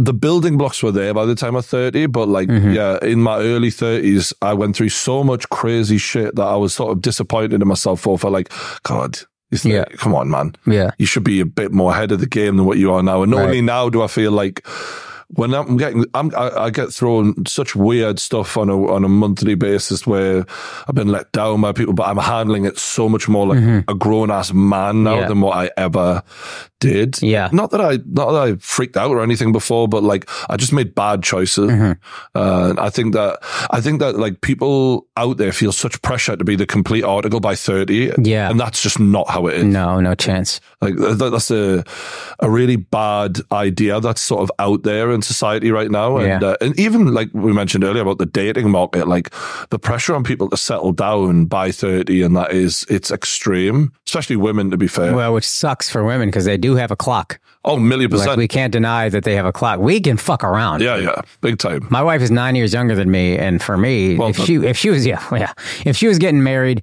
at 38, she'd be like, "What the fuck? Can I have kids? What's that going to be like?" Etc. And me, I was getting married at 35, and I was like, "We're good." Crossed my mind that it might not be good. I might have been 36, 37 even. I don't even remember. I'm so old, I don't remember how old I was when I got married. But it's fine. Whatever. Yeah. But for us, it's a lot different. Yeah, and one thing that you mentioned earlier is the comments. And obviously you read the comments and you said that you weren't loving them. You must get so much interaction on Twitter, Instagram, YouTube. Like, what kind of comments are you getting at their worst? Like, what kind of bad shit? Oh, so some of it, the worst ones are the ones that are the easiest to write off, honestly. Like the Fresh and Fit thing, I responded to the tweet and I said the thing about like, whatever. I said what I had to say in person. Why couldn't you, basically? And then I said the skull fucking thing. But the comments are like, this guy smells. And it's like, okay, well, that's the most racist thing, but that doesn't hurt my feelings. But there will be things that you have an insecurity, and then these guys hit the insecurity, whether it's real or not. The insecurity might not be real, but they hit the insecurity right on the fucking head. And those will get in my head. And, sometimes it feels like, even if sometimes there's 1,000 positive comments and 10 negative ones, and you only focus on the negative ones. Sometimes that ratio is not 1,000 to 10. Sometimes that ratio is much closer to 50-50, and it feels way louder. And then my wife said a thing that stuck with me, and she always repeats it. She said, let me ask you something. Have you ever gone onto a content creator's page and left a negative comment about them? Ever in your life? And I was like, I don't know, maybe once or twice, maybe. And I'm a big hater. I love hating. And she's like, exactly. Because the people who do that, and there's people who will regularly just hate you. She's like, those people, that's some form of mental illness.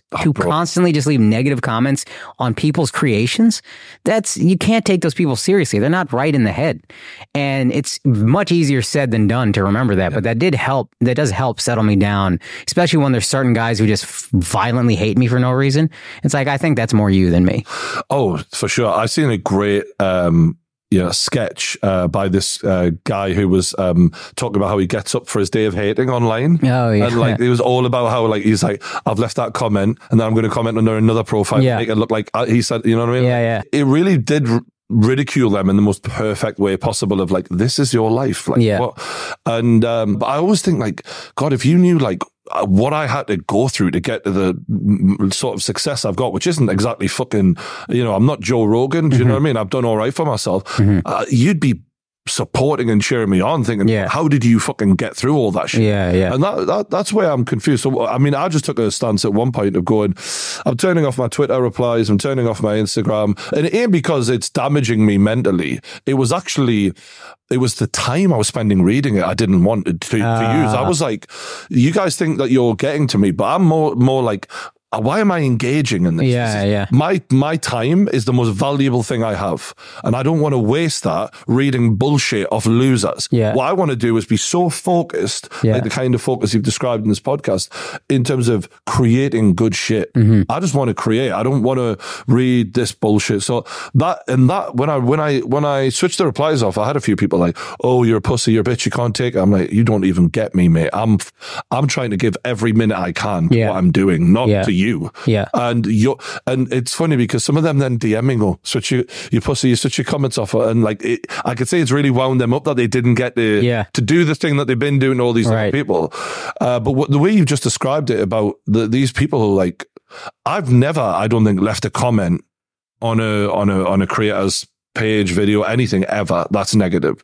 Like I wouldn't want to, if I don't like what you're doing, I'm going to go somewhere else. That's just.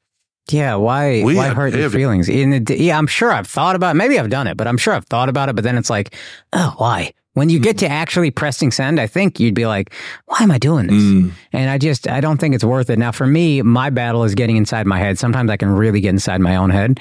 And so those negative comments just create that much more split second of doubt, which adds up.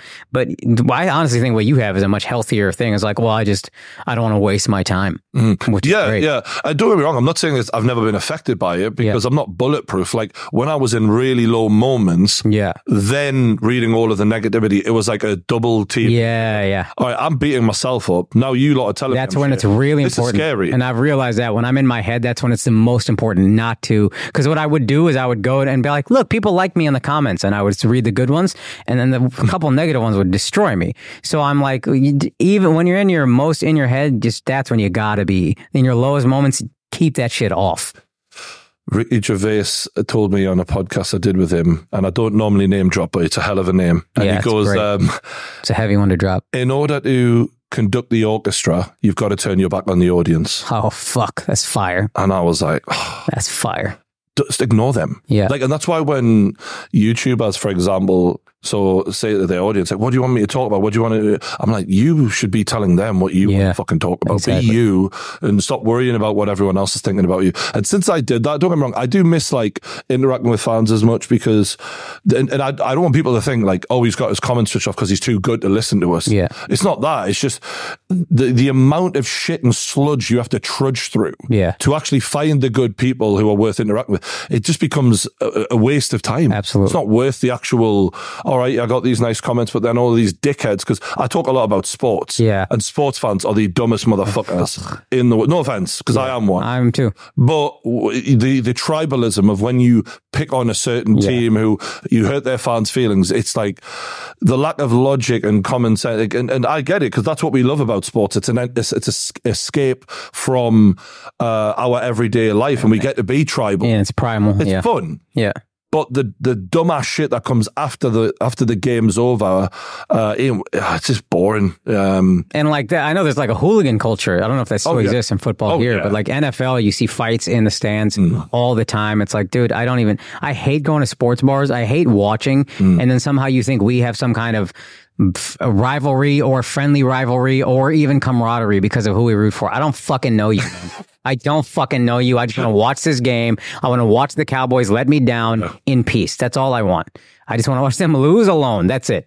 I mean, I remember going to the UFC for the first time, and I went to take a piss, and like every motherfucker in that toilet was sniffing that cocaine right down up their nose, right? And I was just like, and I'm a big dude, and I'm like, you boys are watching these fights, getting all gassed up, taking your gear, thinking that you're going to you're a UFC fighter now. And I'm like, it's just a bad energy in this room right now. I don't like this. So I tend not to even bother going to sports events, because I'm just like, and also like with me being a sports guy over here, I'm very recognizable. I'm like, do I need this? Like, fuck this. I'll just watch from home. I would love to go to, I've heard UFC is great to go to live. Fight sports are great to go to live. But yeah, I would do that, I think. But even watching a game, if it's great seats, sure. But like, my wife is from Philadelphia, which the NFL is a big rivalry with Dallas, where I'm from. And she wants to go to a game. And I'm like, look, I'll go, but I do not want to go to a Cowboy game. I'm damn sure not wearing any merch. I'm not doing anything. I will watch a game with you.